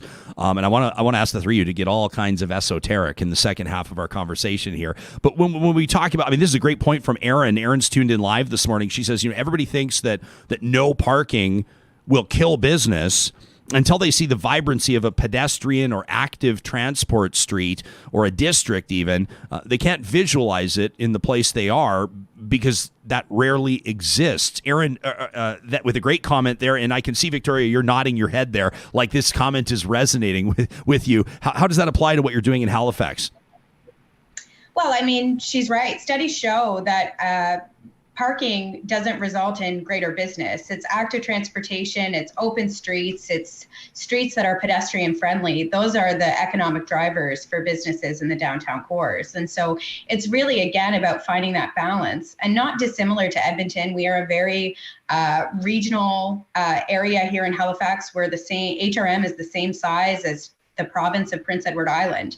So we need to be mindful about where our clients are coming from, how they're getting into the downtown, how we can meet them earlier in the transportation system. So with bus rapid transit corridors, with park and rides, with other strategies that don't just focus on bringing single occupant vehicles into the core. But Victoria, can I jump in for a sec? Because isn't it the businesses in Halifax that asked you to do this? They asked the city to come up with $185,000 to do the free parking thing because they're trying to get back on their feet after COVID. And meantime, you're sitting here saying that you're not even sure that that's that important or that that's the most effective step. So it is. So businesses did ask for that. And I believe that our role as public servants is to act on the will of council. So we provide council, and I'm not suggesting that our council isn't making an informed decision here. Again, these are about pilot initiatives. So the entire response with COVID has been around what can we do quickly? What can we do to meet the needs today? And then how can we study it? How can we analyze it? And then get back to longer term policies and strategies. And I don't think Halifax is alone in that. I think there are other jurisdictions that are trying to do the same. It's about nimble, quick response to demand from business. And I think that we really look forward to gathering the data this summer about how these parking strategies support business, if at all. And I think that we are a car-centric or car-oriented area. And so I think it will reorient people back to downtown. But when they park their car downtown for free, potentially on a Friday afternoon, maybe they'll reorient themselves with the wonderful Argyle Street or with Portland Street in Dartmouth, and how wonderful it is to leave your car 5 kilometers outside of the city and walk, or take the ferry, or take the bus, or bring your bike and bike with your kids on our AT trails. So there's lots of alternatives. It's not at all suggesting that with introducing the removal of parking minimums or with increased fees for parking downtown, that we are removing the car altogether. The car is going to be here for some time. So it's about accommodating all modes of transportation and showing with evidence and data to businesses, both from other jurisdictions and in our own area, that these policies help support economic development. They don't hinder it. I'm going to ask Brent and Ashley to pick up on that comment from Victoria in just a second. This is our Real Talk Roundtable this Friday. We're talking about parking, and even on our live chat here now, Stephen rates, Stephen's in all caps. He wants to make sure I see it. He says, the property owner doesn't own street parking, Ryan. They are not entitled to street parking. And Stephen, I had hoped that the demure smile on my face and the sarcasm that was dripping from my lips as I described the property owner irate they could not find space for their 4 vehicles would have indicated my acknowledgement of the fact that people don't own the street parking in front of their houses. I love this from Heidi, who says there's nothing more exciting than an entire street shut down for a farmer's market. And Heidi, I completely agree. I love it. I love the vibrancy. I love the life. As a matter of fact, and I'll ask our panel this in just a second, we've seen some streets shut down in some major cities through COVID-19 as a way to get people outside and allow them to have that movement to roam. And I've seen grassroots movements.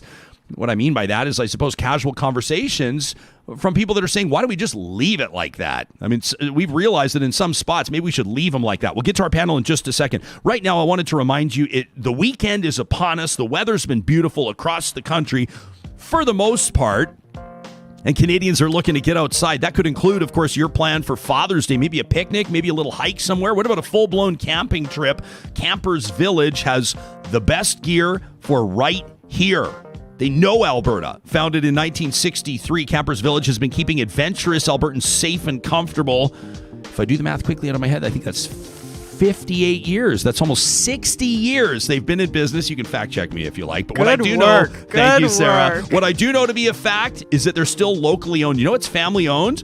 The Bryant brothers, sons of former Edmonton football great Al Bryant. Did you know that? And the 2 brothers, one brother lives in Edmonton, the other lives in Calgary. That's where you'll find Campers Village as well. 2 stores in Edmonton, 1 in Calgary, but you'll find them online 24 hours a day, open at campers-village.com. And here's the thing, you can buy online, they'll ship to your door, they ship across the country, and most orders over $49 ship for free at campers-village.com. Wanted to remind you that this studio is powered by the team at Westworld Computers, our iMacs, our MacBook Pros, our tablets, they call them iPads, and everything else on the go. Daryl identified the need, worked with us. We said, here's what we need to make our project tick. He says, there you go. They've been doing the same thing for businesses and residences for families for more than 40 years. You can find them online at westworldcomputers.ca. That's also where you can book your appointment. Their service techs have seen it all, and they're ready to help you today. And if you are getting outside, if you're pulling a trailer, or if you'd like to get off the beaten path, no truck does that better than Ram. From the wildly popular half-ton, the Ram 1500, all the way up to that big hauler, that 3500 one-ton, perfect for big, heavy boats and trailers. You'll find the best selection of Ram trucks, the shared inventories, at St. Albert and Sherwood Dodge. You can find them online and start browsing today under the sponsors tab at ryanjesperson.com. Our Real Talk Roundtable today, we're talking parking with 3 experts across the country. Victoria Horne joining us from Halifax Parking Services. Brent Toderian, who's doing work with the City of Kingston, but of course operating out of Vancouver, where he's the former chief planner there. And Ashley Salvador, an urban planner, founder of Yeg Garden Suites, joining us from our home city of Edmonton. Brent, when we talk bigger picture about parking, we're seeing a lot of people chiming in on our chat, no surprise, talking about bikes, the advent of e-bikes, the expansion of public transit in some major Canadian cities. How important is it when you're planning, when you're building and designing? It's such an obvious question, but to be paying attention to trends. And what are the trends that we're noticing in how people move and how people get around their cities? And what implications does that have for parking moving forward? Well, thanks for the fastball right down the middle for me. So that's it. That's an easy one. We look at trends, but we also, let's be clear. My profession is called city planner, not city reactor. Right. It's part of my job to look at the public interest and actually try to create the trends, because you want things moving in the right direction. So during the pandemic, for example, in the 5+ years before the pandemic, we were seeing huge growth in urban biking. In Kingston, for example, where I'm doing this current work, Kingston actually has the highest increase in transit ridership over the last 5 years of any Canadian city. And so it's important to say that all this conversation about parking, we've got 3 different municipalities represented here. I've done work in hundreds of municipalities. There's no two cities are in the exact same place. There's always a context of where you are in your transit achievement, where you are in your urban biking, where you are in your walking, your car share, which is a huge component relative to your parking supply, etc. And even your density, your mixed use, how you can get around with fewer trips, not just different kinds of trips. So it's not a one size fits all approach. So when we look at trends, we've seen a dip in transit during the pandemic. The question is, how long will that last after we're all vaccinated?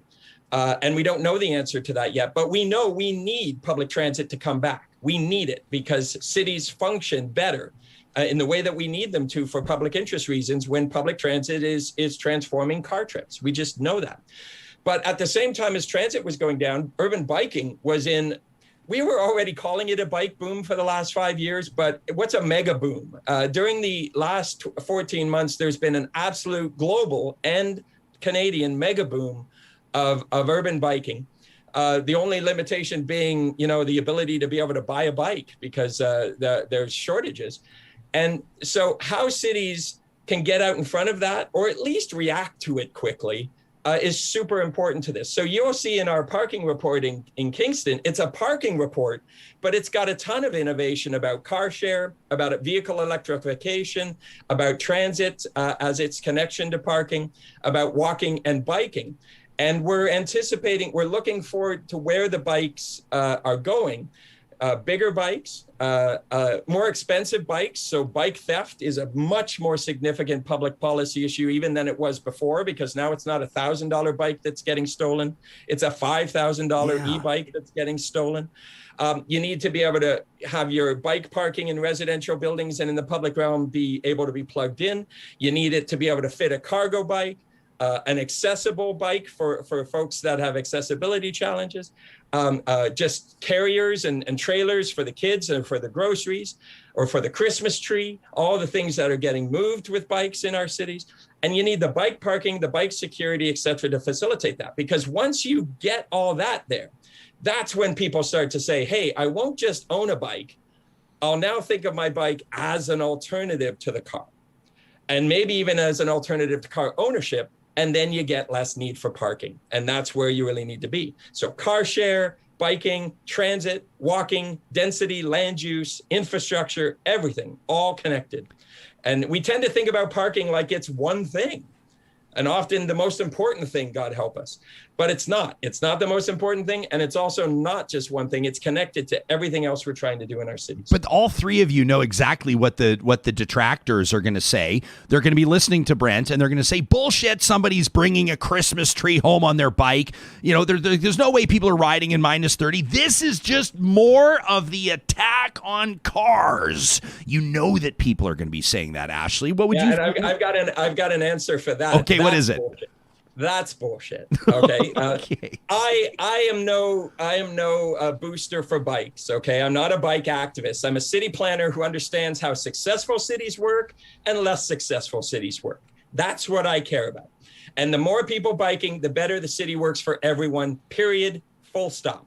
Whenever I hear the war in the car, I hear Rob Ford in my head because he's the one who invented that phrase. And I know that somebody either doesn't understand how cities work or is actually trying to just make people mad. And that's the truth of it.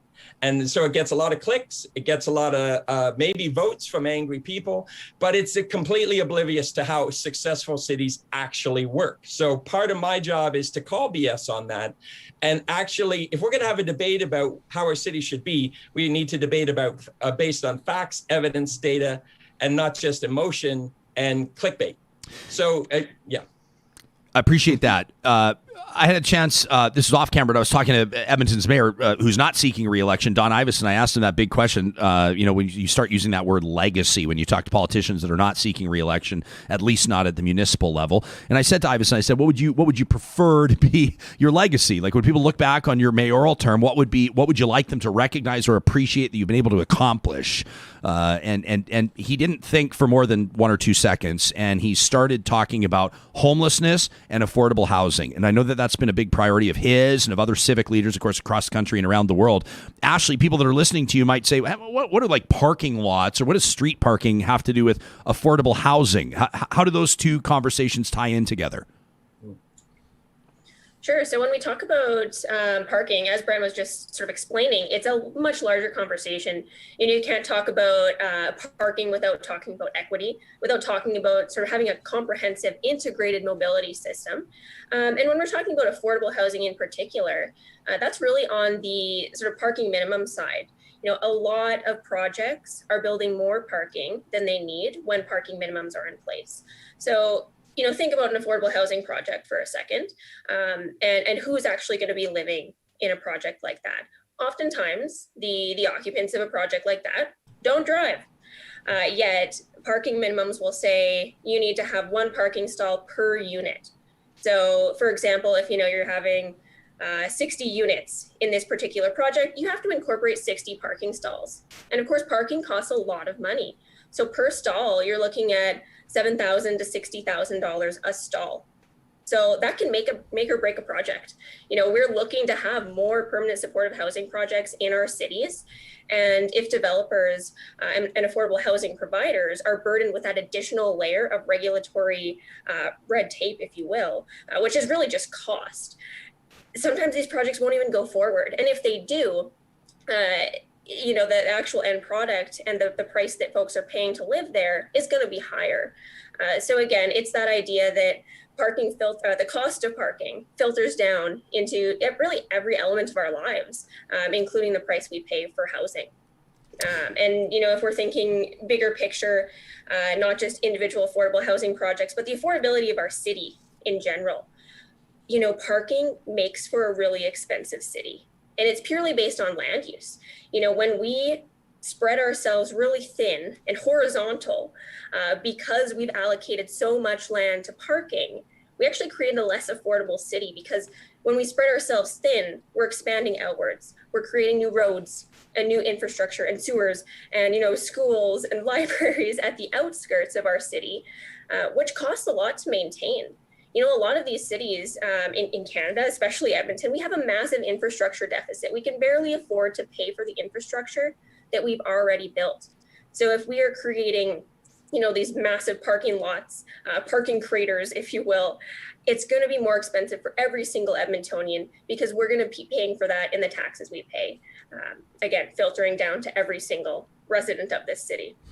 Victoria, you've been involved in transportation planning for more than a decade, and I'm sure that your work in Halifax has included more than just giving people a break on parking tickets or not charging people at certain points to try to draw business. What are some of the other, bigger picture conversations that are being had, or what are some other pilots that you've undertaken, or what's some of the evidence, the database stuff that you can look to when it comes to not just what Halifax has done to this point, but moving forward, and how that city will continue to grow and reflect what proper city planning or positive city planning looks like? Yeah, so I think our two biggest strategic plan movements, if you will, in the last 10 years have been the Integrated Mobility Plan, which Council unanimously adopted 4 years ago now, which really looks at transforming our entire mobility network, as Brent alluded to at the beginning of his discussion. And so really what that's looking at, we're a peninsular location here in Halifax and Dartmouth. And so we have a lot of urban sprawl. We have a lot of growth in less urbanized areas, and we have really two downtown cores. And so it's about the regional plan, reviewing our regional plan to ensure that core development is happening in areas where it's cheaper to provide those services, where there are things like transit and light rail planned, or sorry, not light rail, but BRT planned. We just yesterday, our mayor and federal partners and provincial partners announced a study for an additional ferry being added to commute residents from Bedford into the downtown core, which will have a significant reduction of single occupant vehicles on two main arteries, bringing them into the downtown core. So it's all of these strategies kind of coming together. And then of course we have our climate action strategy strategy, which I mentioned at the beginning, which looks at significantly reducing our emissions by 2050. And so there's a lot of work ahead for public servants here at Halifax Regional Municipality and for our council. And they have been very clear in our mandate that we need to continue investing in public realm infrastructure, continue in investing in active transportation corridors, in bus rapid transit initiatives, to really put our money where our mouth is and put the work into the infrastructure to reduce these parking craters, as Ashley called them. So we're not investing in off-street parking right now. We're investing in active transportation routes. We're not investing in single car investments. We're trying to monetize that. So it's all about driving that behavior change. And I think that those are the two largest policies, in addition to our planning strategies as well, which are also being updated and renewed right now, to look at introducing the removal of parking minimums, to look at working with developers to do better social infrastructure instead of purchasing parking lots. So those are all of the things that we're working on here in Halifax, which are really driving that change to reduce single occupant vehicle dependency. I'm getting a kick out of watching our live chat right now, and I'm not surprised to see a bunch of movers and shakers when it comes to planning and policy that are tuned in right now, which is great. That includes community advocate Robin Patches, who's the president of the Oliver Community League, which is a pretty big community league in downtown Edmonton. For people that aren't familiar, on a side note, they're spearheading a name change of their own neighborhood. They're getting proactive in the spirit of reconciliation. Fantastic story, unrelated to this conversation, but Robin, welcome to the audience. Robin says, it's really frustrating the amount of scrutiny that things like bike lanes or public transit face, oftentimes from government, when they're often a fraction of the cost of massive road maintenance or road expansion. I can see all three of you nodding your heads. I'll throw this one to you first, Toderian, and then we can take it from there. Robin's making, I would imagine you're going to agree with the point. Well, we get the scrutiny wrong. We get the prioritization wrong. We get the money math wrong. What we invariably do is assume that everything for the car is just a base assumption that we have to pay for society to function, and that everything else becomes a discretionary cost if we have some money left over. And often, especially these days, we don't. So, all the money goes to cars. I've seen that over and over. And I've even helped cities look at all of their visions and aspirations and policies and statements, and then look at their budget, and then look at their standards and their rules, and recognize that there's almost a complete 100% disconnect in many cases between those two things. Edmonton was one of the first cities I did that for in transportation. So we have to turn it around. What I've been working with cities and doing is saying, everything you say you want, you have to make easier. And right now, you're making it hard. Everything you say you don't want, ironically, you're making too easy. It happens almost automatically in your system, and you need to change that. And when it comes to money, we tend to think about everything like a cost. We mistakenly think that putting money into car infrastructure is an investment, and putting money into transit or bikes is a subsidy. Every study, every math shows it's the exact opposite. It's the exact opposite, that every dollar you put into car infrastructure costs everybody about $9. Every dollar you put into bike and walking infrastructure saves about $5. There's actually a multiplier effect in the spin-off investment. And transit's about neutral. So transit is neither being subsidized or not being subsidized. Guess where the socialism is? Guess where the subsidy is? Cars. To the tune of about $9. Every dollar you pay, your friends and neighbors are paying $8 or $9 to help you with that, pay for that trip. So until we do the math better, until we even have the conversation about what we can afford versus what is an actual smart investment with a demonstrated return on investment and a saving of public money, then we're still going to be making the wrong decisions. So there's a lot that needs to change, including the way we even think about our municipal budgets. I can't wait till the podcast drops this afternoon and people hear that you've invoked the word socialism, and we're going to get 45,000 downloads in the first 15 minutes. It's going to be great. I'm so excited about that. Ashley, as mentioned, you're seeking election right now.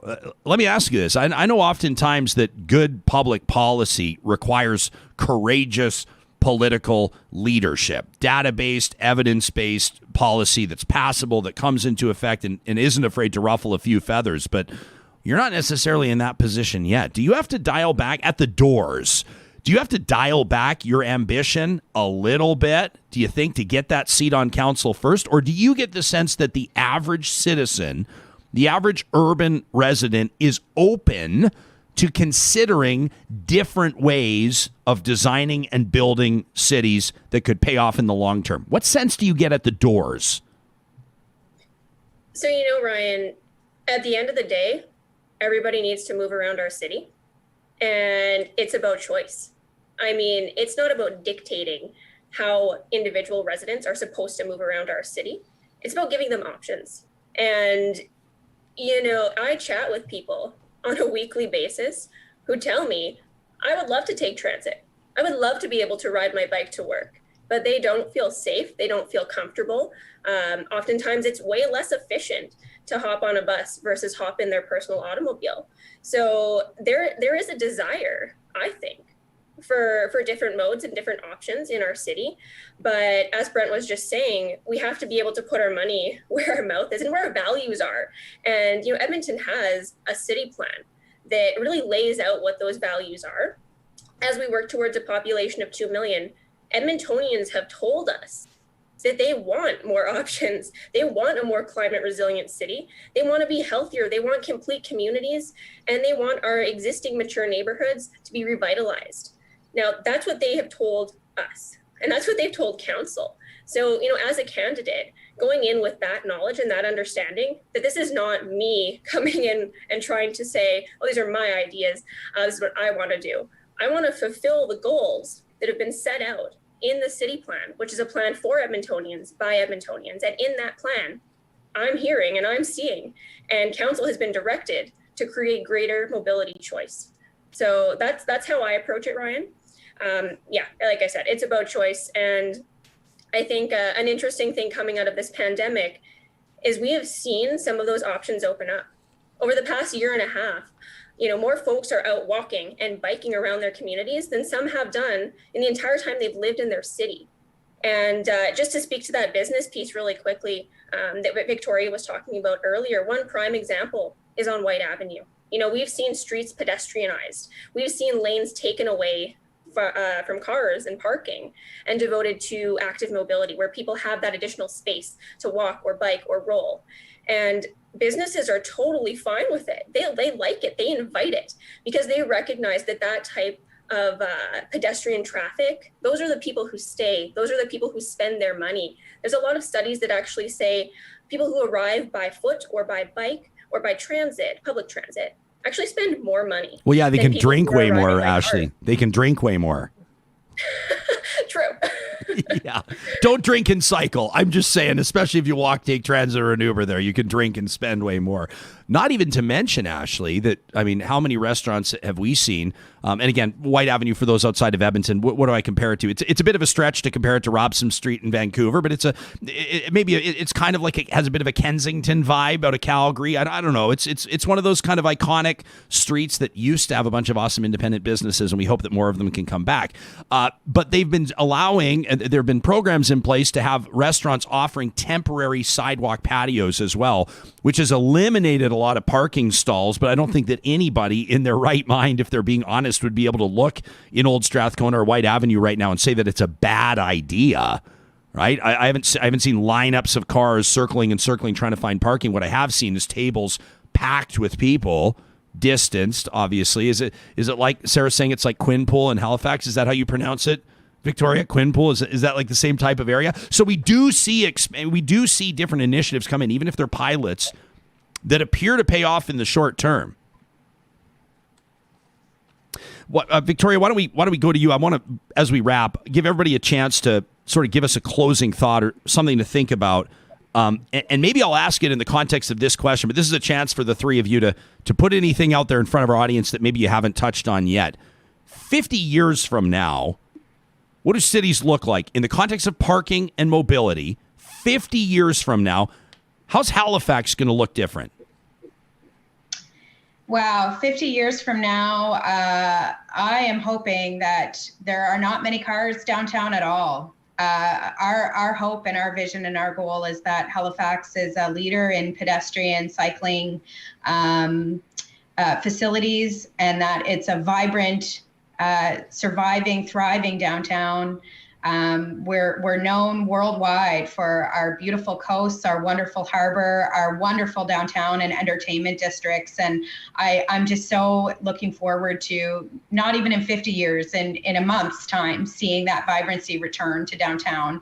And that hasn't happened because of parking lots. It's happened because we have, and our colleagues and our council has prioritized public space, public realm, entertainment, and really augmenting the vibrancy of our area. So I hope that that's what Halifax looks like. I think it will be interesting, and I'm interested to hear what the other panelists have to think about what the realm of the electric vehicle looks like, what it looks like for vehicles that are self-driving.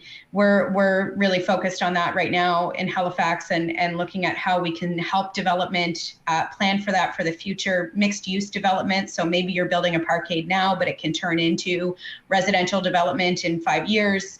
Those are the things that we're focused on here in Halifax. Ashley, what does Edmonton look like in 50 years? Ashley? Yeah, so, the city plan gives us a pretty good idea of what we're supposed to look like. And that is a more transit-oriented, walkable, sustainable, fiscally responsible city.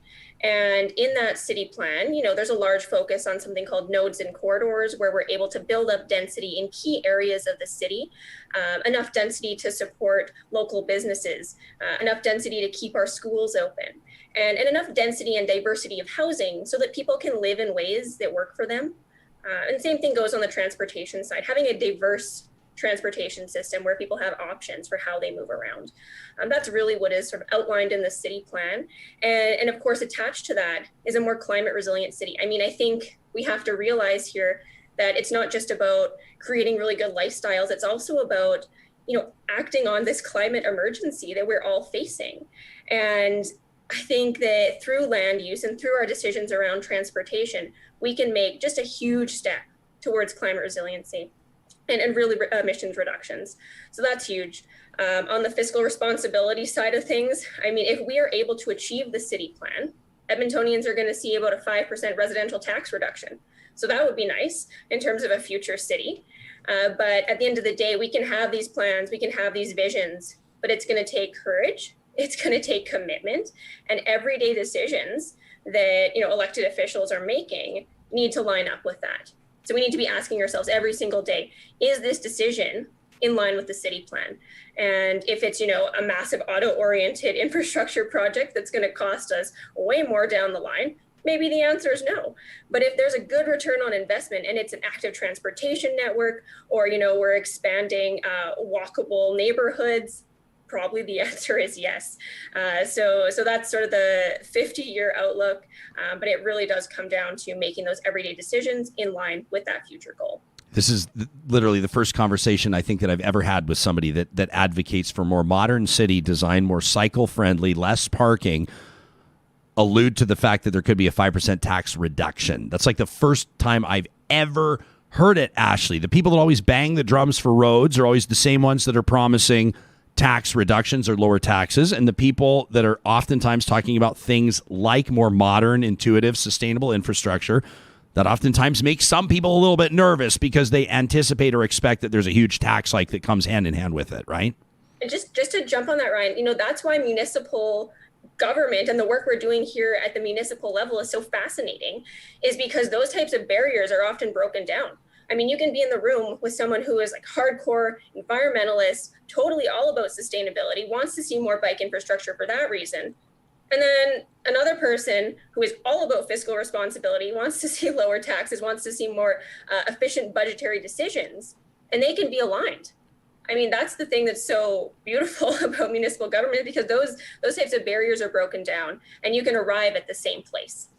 Brent, we can talk as we wrap here about the work that you're doing in Kingston. I can ask you what does Kingston look like in 50 years? But you live in Vancouver. You've worked in Sydney and Helsinki and Oslo and all these kinds of cities. So why don't I broaden the question for you just a little bit? What do cities 50 years from now, how dramatically different do cities look? At least the ones that are really in tune to this type of thing.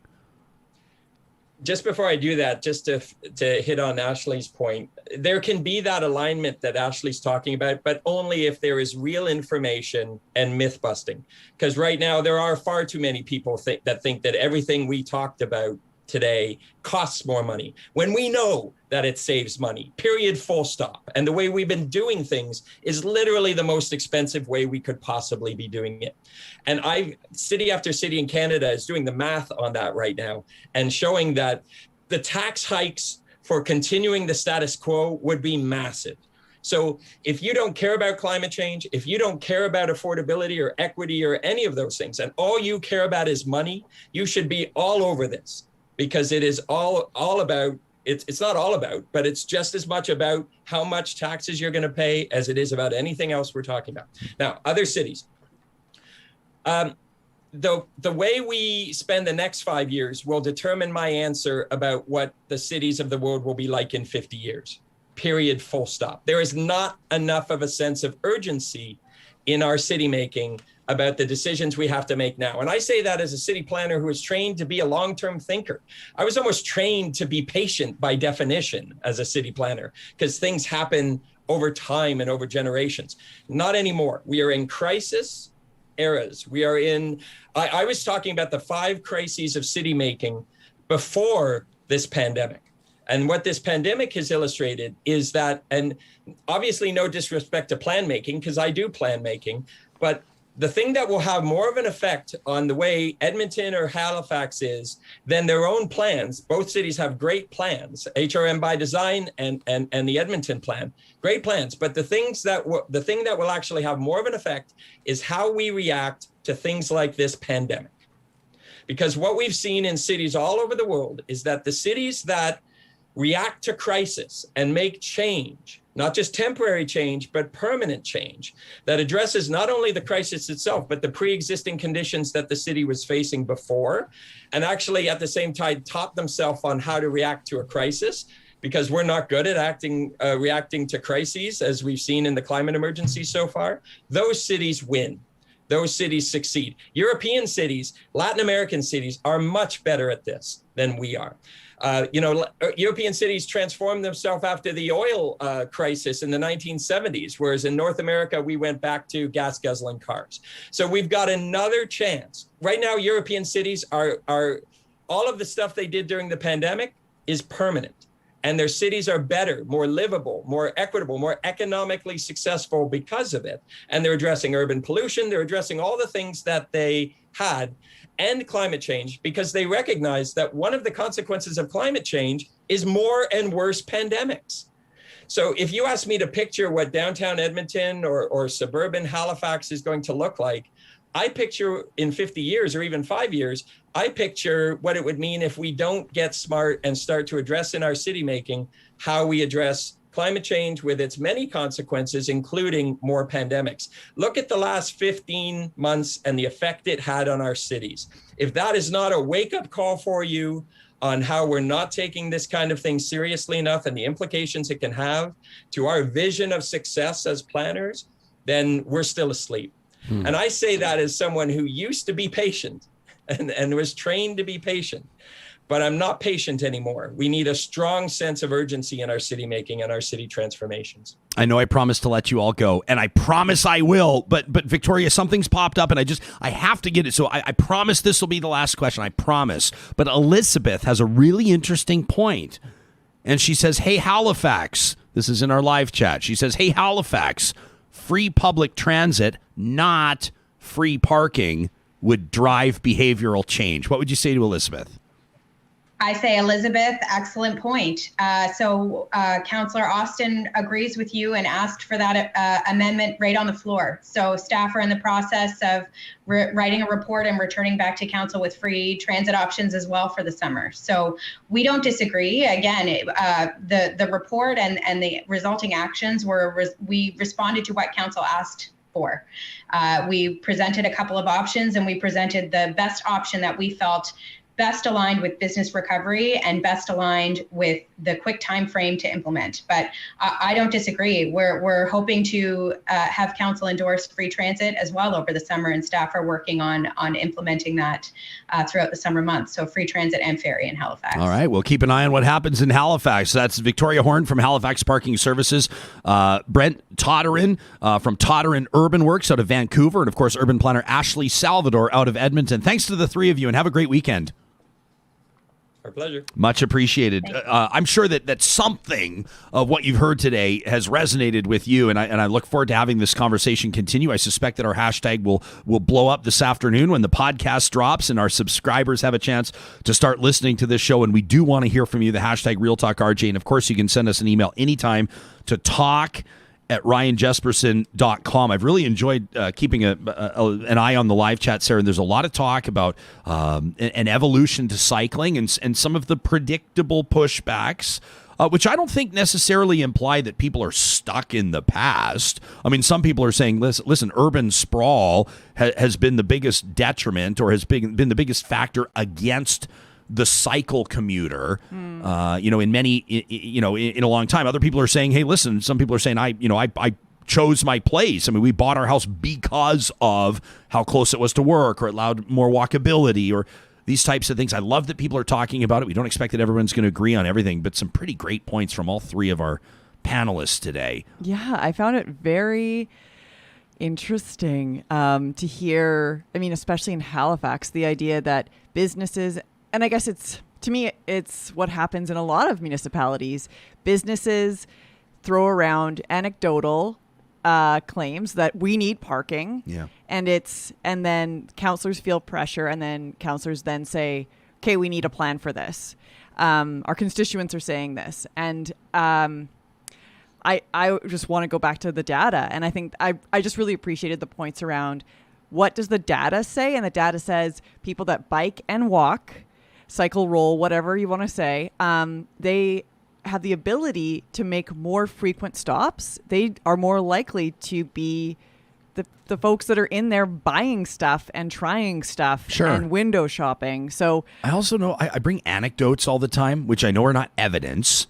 No, they are not. They're not evidence and they're not data, but anecdotally, a friend of mine who's owned a retail store that's now changed locations, I thought they had a prime spot at a busy intersection in the city a while ago. And I asked them why they're not there anymore, and they said nobody could find parking. So it was a nightmare for us. So, I mean, that's anecdotal. That's one person. It's in a walkable area. It's in a movable area. So I don't know. I mean, it's great to hear from, I mean, the planner's perspective. Like, I appreciate a little bit of swagger there. You know, when Brent says, like, this is the way it is, period, full stop, not up for debate. If people can back it up, I respect that perspective. You know, we'll debate some things. Other things are not up for debate. This is what not Jesperson's anecdotes. This is what the data and the evidence tells us. And I appreciate that. I mean, also looking at, like, we are in, as all of our panelists alluded to, we are in car culture. So it's not going to be a 180 immediately, but we need to start making those, I believe we need to start making those shifts. And that's what I felt I heard from the panelists, was the idea that, yeah, that's the way that our cities are built now. And so when people are saying, but I need to get here and it's like, okay, understood. That's where we are now. We need to stop just saying that this is the default. This is the status quo. This is how it has always been and should always be. And I think that to the point of, you know, we have sprawl. E-bikes are a game changer for that. It's allowing people to go longer, faster, further. We're going to check in, not right now, but in just a second, on our unofficial, unscientific Twitter poll of the day. Less important, admittedly, than conversations around urban design and parking, but we're going to take on I would say divisive question, but the statistics show otherwise. In just a second on wearing shoes in the house. Right now, though, let me remind you that at powered.ca, Athabasca University presenting Power Ed. This is online, on-demand learning, an amazing opportunity for you to gain some certification, to gain some knowledge in areas that really matter, especially this sort of. Can you call it a post-pandemic? Like we're looking ahead to the... Can it be the... That's very optimistic. I love that. This is very glass half full. I love it. We are in the post-pandemic era. And that means that people are looking to become better certified in areas like machine learning and artificial intelligence and digital wellness. And maybe you are more optimistic than you've ever been because the job market is going to be hungry for the skills you bring. PowerEd.ca is a great way to broaden your skill set. And right now, with a lot of people, especially through Pride Month, especially as we take a look at the relationships with the federal government and Indigenous people, more and more people are talking about allyship and inclusion. And right now, to celebrate Pride Month, PowerEd is offering up a 10% discount. You can see the website right here, powered.ca, a 10% discount for Real Talk audience members. 10% off the cost of a course. This is amazing. Visit powered.ca, use RealTalk10. That's the promo code RealTalk10 at checkout to claim your offer. They've got a new micro course, Embracing Allyship and Inclusion. Very cool stuff from Athabasca University's Power Ed. Also wanted to remind you that if all this talk about sustainability and the conversations around your table include sustainable energy, green energy, and you're wondering, hey, the cost is dropping on solar. The tech is way better than it was 5 or 6 years ago.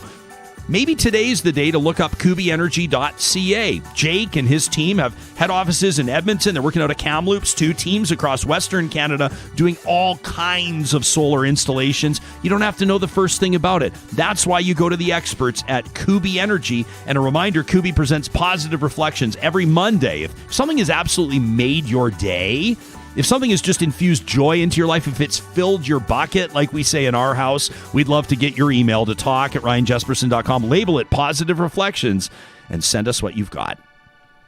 Our unofficial unscientific Twitter poll this morning, prompted by a piece in the National Post, my pal Tristan Hopper writing that. By the way, when we mentioned we'll get Hopper on the show, half the audience was like, yes!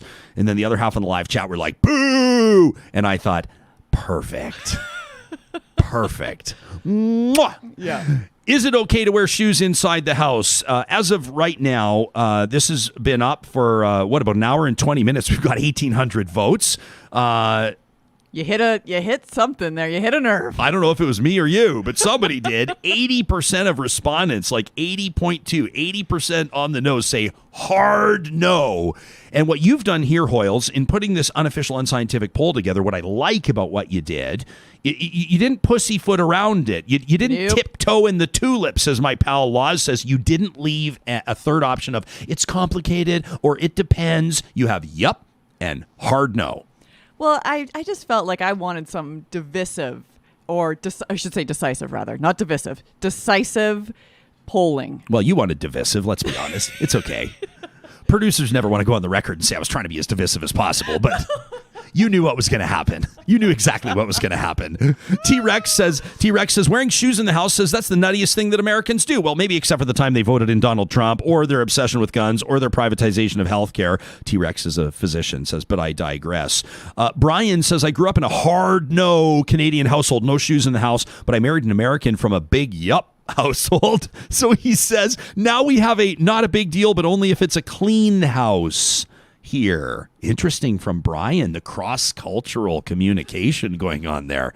Oh, I love this. Lord Randall Scott MacDonald says, if you are talking about visiting someone's house, that is a gray answer. So let me be clear here. Randall MacDonald, for people that know him, he tweets at Leroy Deux, is like what he hosts parties. That is what he does.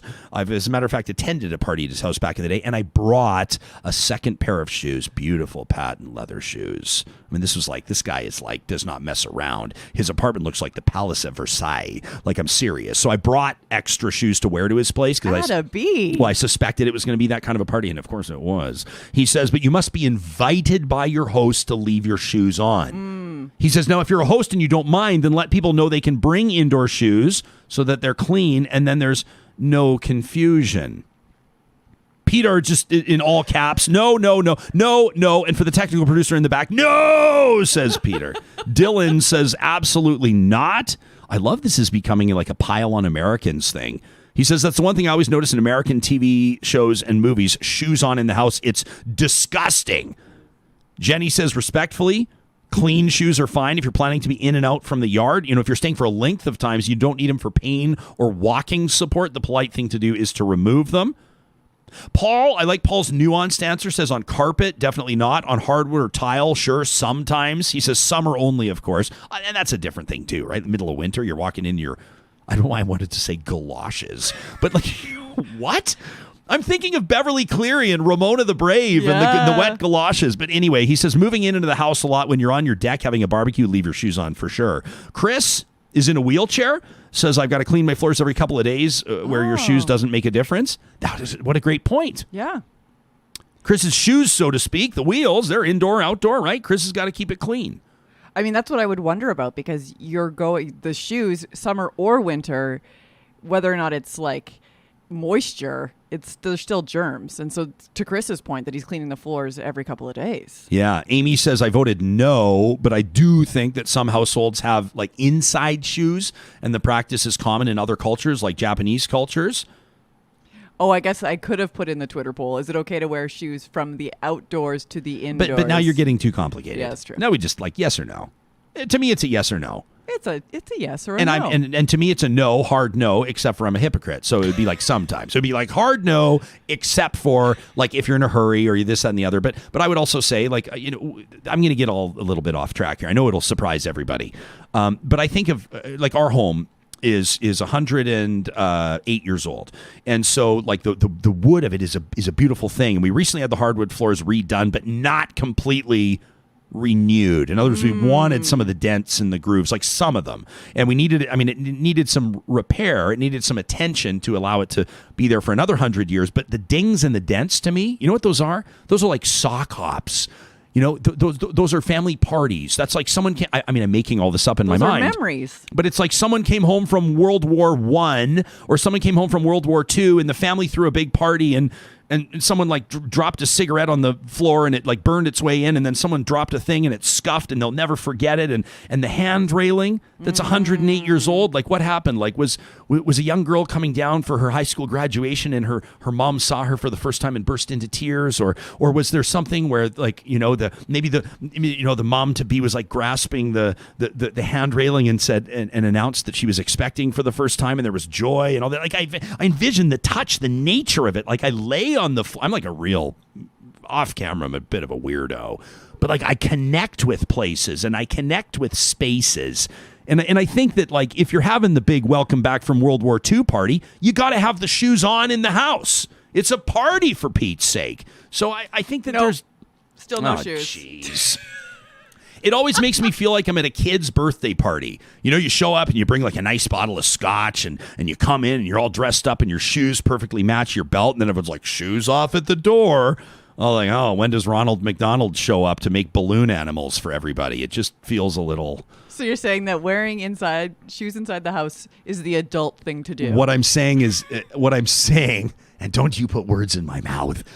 What I'm saying is that I'm obviously all twisted up on this. And if I could on the Twitter poll, I'd probably be changing my answer every 5 minutes. There was a very important tweet that came in, actually. I know exactly what you're talking about. A very important tweet. Are you wanting me to show this one? I can call it up very quickly. Are you talking about wildly popular influencer and lifestylist Carrie Skelton?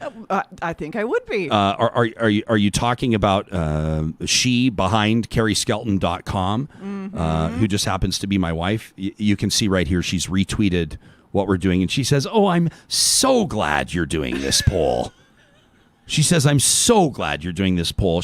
What you've done is created problems for me at home, Sarah. You're welcome. Because now Carrie will have statistical evidence. I'll have to remind her I'll have to remind her that, unfortunately, our Twitter polls are unscientific and unofficial. But she'll be able to say to me, sweetheart, with 1,934 votes after just 90 minutes, 80% of people believe that you yourself are a caveman, and I've been right the entire time. And I will have to acknowledge this, which I shall, with dignity and respect. I also wanted to touch on something else if I could, and this is more going to be for our YouTube viewers than it is for our podcast listeners. But yesterday, we spent some time talking to Dr. Fairless, this vet, who took us into serious subject matter, the mental health challenges that veterinarians and vet techs and people in the office that are working with animals oftentimes face. Way higher rates of suicidal ideation and death by suicide. We went, what? Really?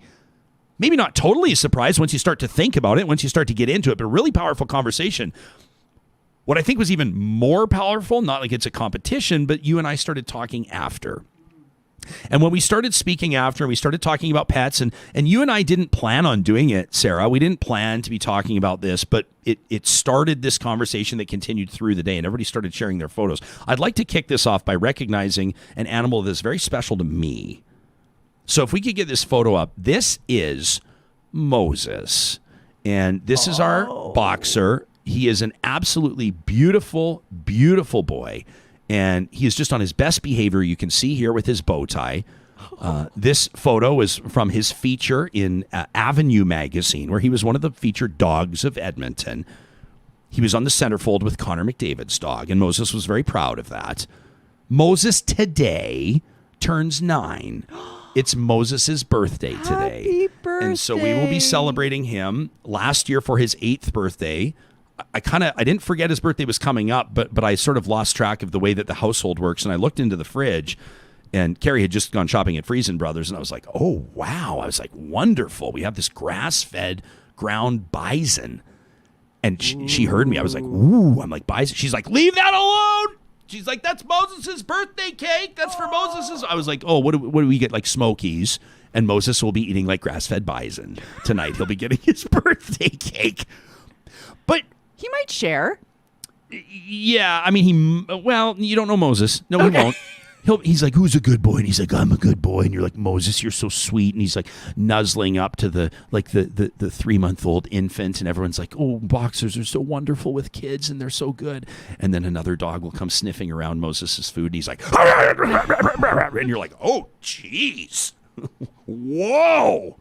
Easy there. Easy, boy. So he's one of those. So there's not a lot of sharing of the birthday cake. Maybe we'll slice off a piece for Monroe for his sister, the black lab. And you? Are you going to get a slice? Probably not. Probably not. So you shared with us your photo, and I don't have it. I just wanted, this is like, we could do this for Positive Reflections on Monday, but I'd rather just do it today because I'm about to get everybody all whipped in a frenzy with trash talk. And then we'll like leave on the weekend with our blood pressure at like whatever the high number is, 180 over 110 or something like that. Making it up. But let's get into this because I loved what you did, Real Talkers. And there's more coming in now, and I know there's going to be more. But Corrine said, meet Trisket. She said, we were talking about saying goodbye to your dog. We were talking about really difficult decisions. It was heavy subject matter about when it's time to let your dog or cat or animal cross the rainbow bridge. And people were writing in to say, I'm weeping as I'm listening to this podcast.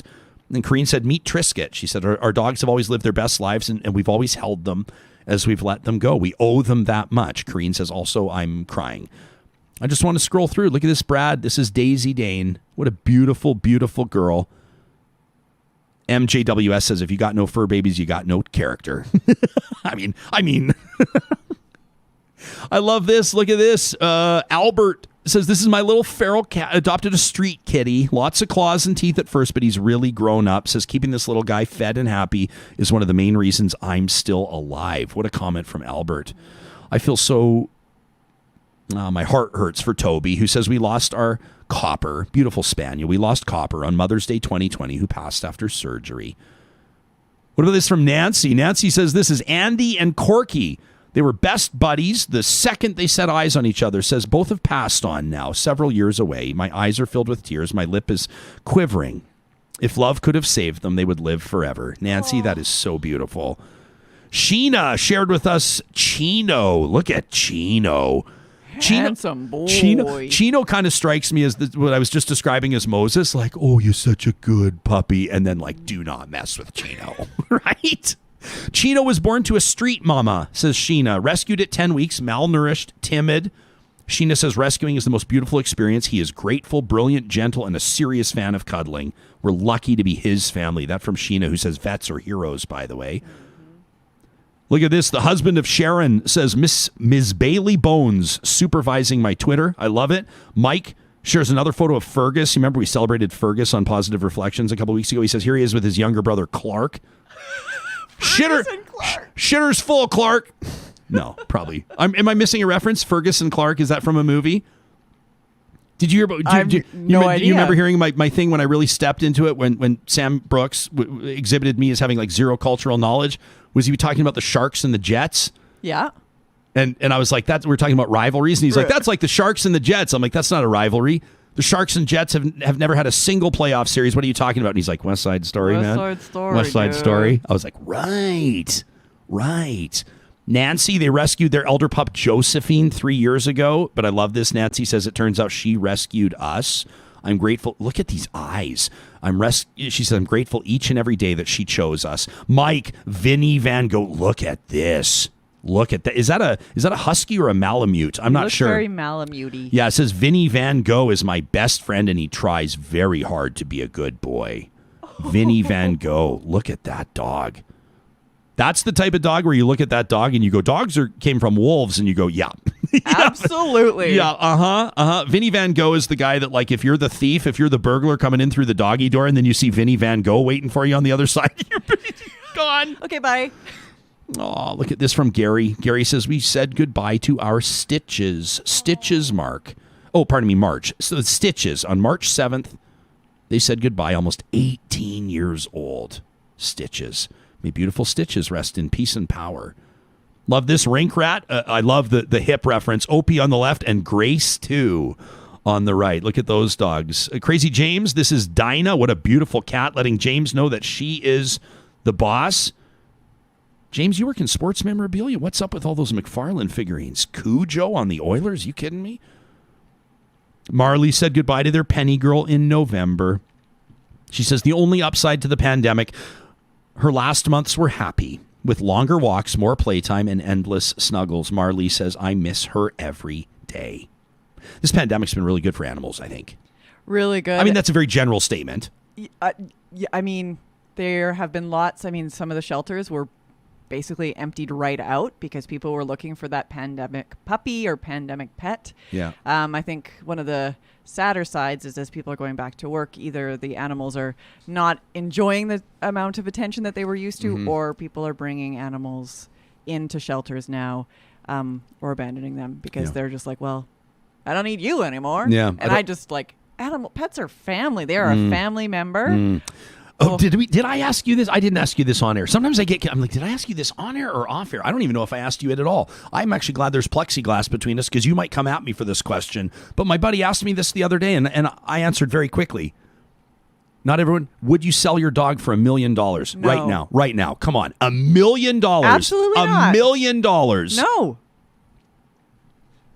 You know that yesterday we were talking about the vaccine lotto, and I was like, I don't know if I'm going to enter in that. So that shouldn't come as a total shocker. I think I might do another unscientific, unofficial Twitter poll. People are going to judge me for asking the question, but would you sell your dog for $1 million? $1 million.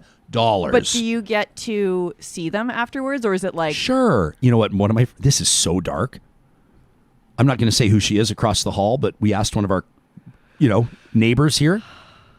This is so horrible. If you stick around 2 hours into Real Talk on a Friday, sometimes one of the privileges that you enjoy is that we will start asking unconventional or more offensive questions. You know what she says to me across the hall? She says, the better question would be, would you kill your dog for $1 million? And I said, what are you talking about? She says, well, it's too easy. Sarah, it's a joke. But she says it's too easy to ask, would you give it away or would you sell it? Because you could just go visit it. She says the question should be, would you put your dog down for $1 million? I was like, that's deep and heavy.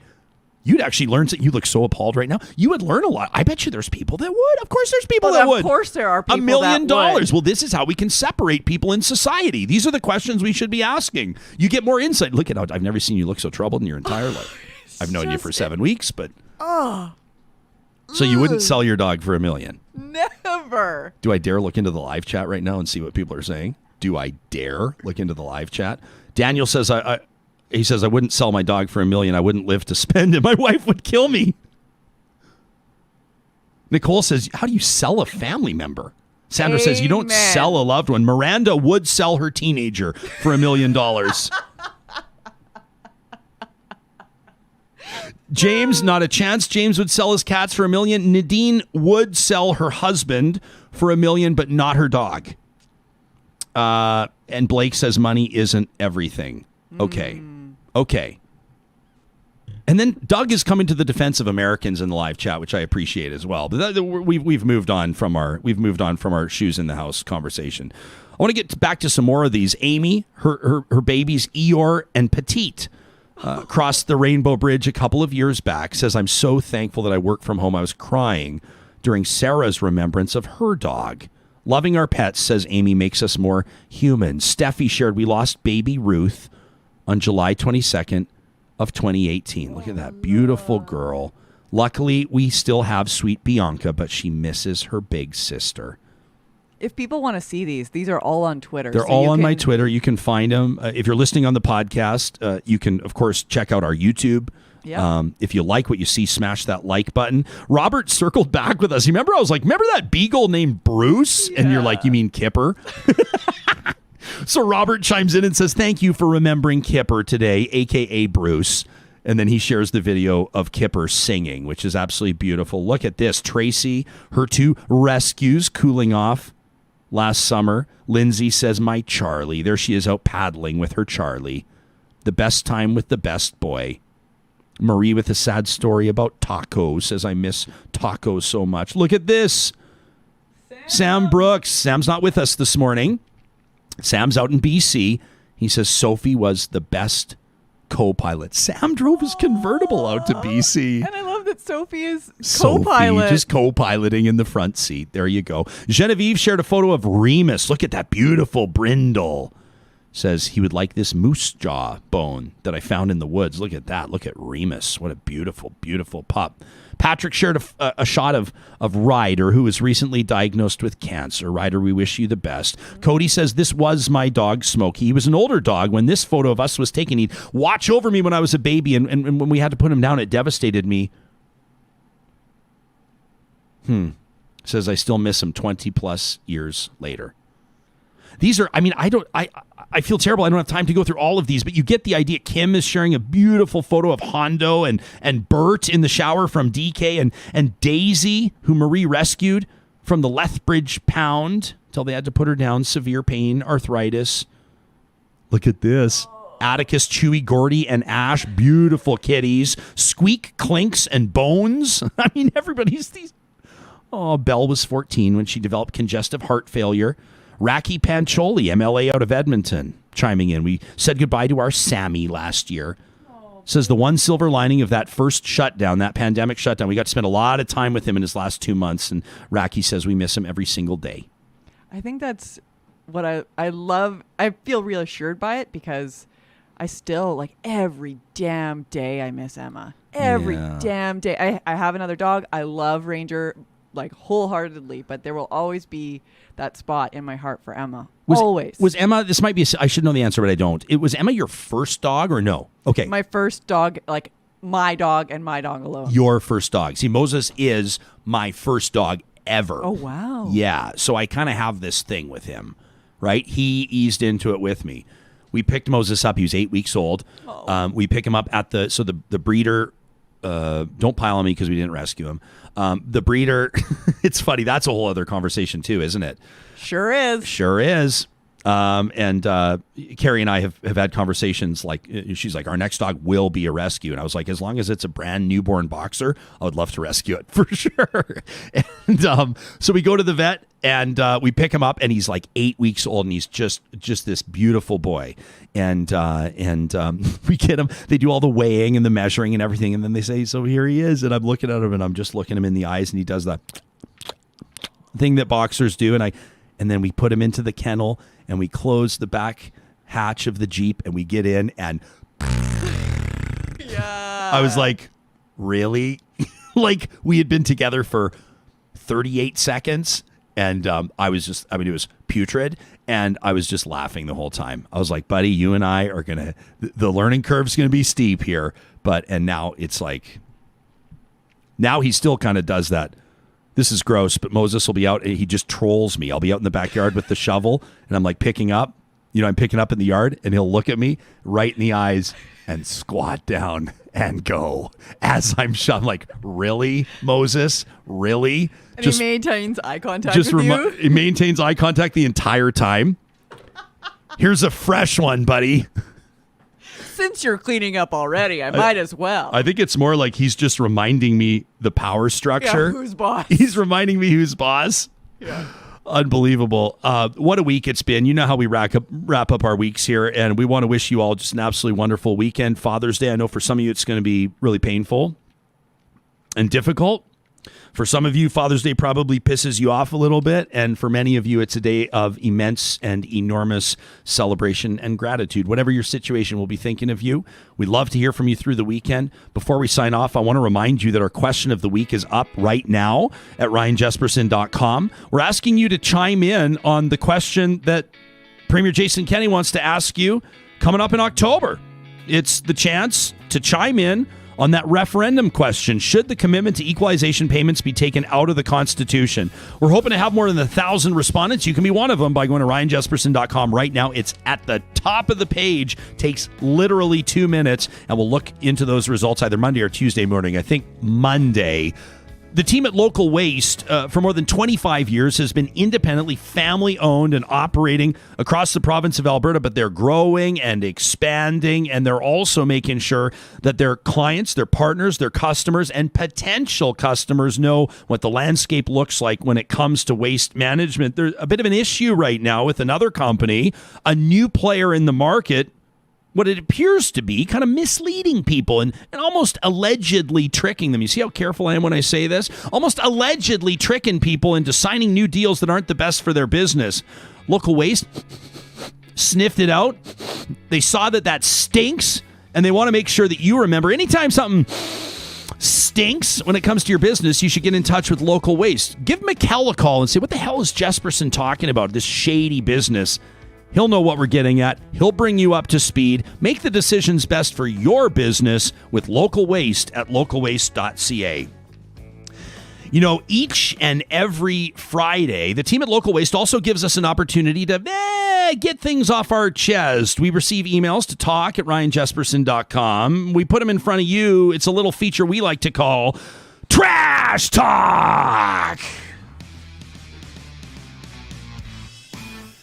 Yeah, that's right. This one from Mark B. in SLC. That's beautiful Salt Lake City, Utah. He says, I've lived in America for a few years now. I really miss Edmonton. This is especially true when I encounter my biggest pet peeve here. For some unknown reason, people can't seem to turn a corner unless they're driving at the slowest speed possible. Mark says, the long, skinny pedal on the right is the gas. Use it. Turn the damn corner already. There's no reason to turn corners so slowly. Mark says, I'm almost certain it's taught here because everybody slows right down to turn a corner. For God's sake, turn the bloody corner at normal speed and have a nice weekend. That from Mark B. in SLC. What about this one from Tyler? Tyler says, thoughtfulness, integrity, honesty, empathy, and honor are all attributes we'd expect of our elected representatives. I'd say that, a fair assessment of Alberta's premier right now, his leadership, nobody's using those descriptions.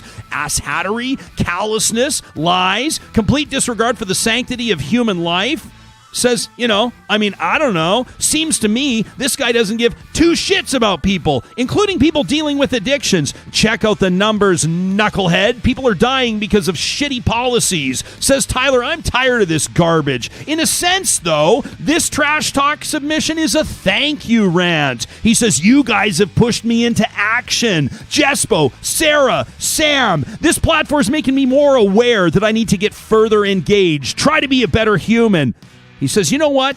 Thanks to this government's shit work, says Tyler, I'm donating money to the opposition party, and I'm going to spread word to anyone who will listen on how terrible this really is. That from Tyler. And this from Janelle, who says, I'm writing in to talk about my complete and utter disgust. You know what I'm talking about, Ryan. I know you don't want to mention the name, but you got to keep it on people's radar. The Dorchester Review. You're right, Janelle. I don't want to mention it, but I will. She says this historical commentary by this guy, Chris Champion, the same guy who wrote the K-6 social studies draft curriculum in Alberta. If it wasn't abundantly clear from the horrific curriculum, this guy appears to be a complete racist. That trash he's been tweeting out over the last couple of days about residential schools, how dare he deny the atrocities? These photos of Indigenous children smiling, ministers need to step up. The Premier needs to step up. This guy is blatantly denying the cultural genocide of Canada's Indigenous peoples, and I am repulsed.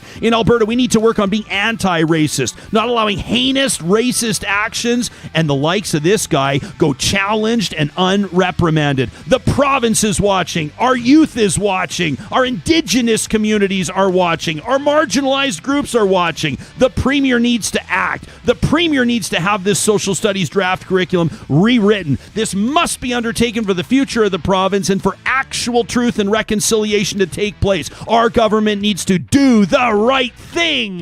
That from Janelle. We love it. We want your emails 7 days a week. Talk@ryanjesperson.com is how you can get featured on Trash Talk. Have an amazing weekend. Stay safe out there, and we'll talk to you Monday.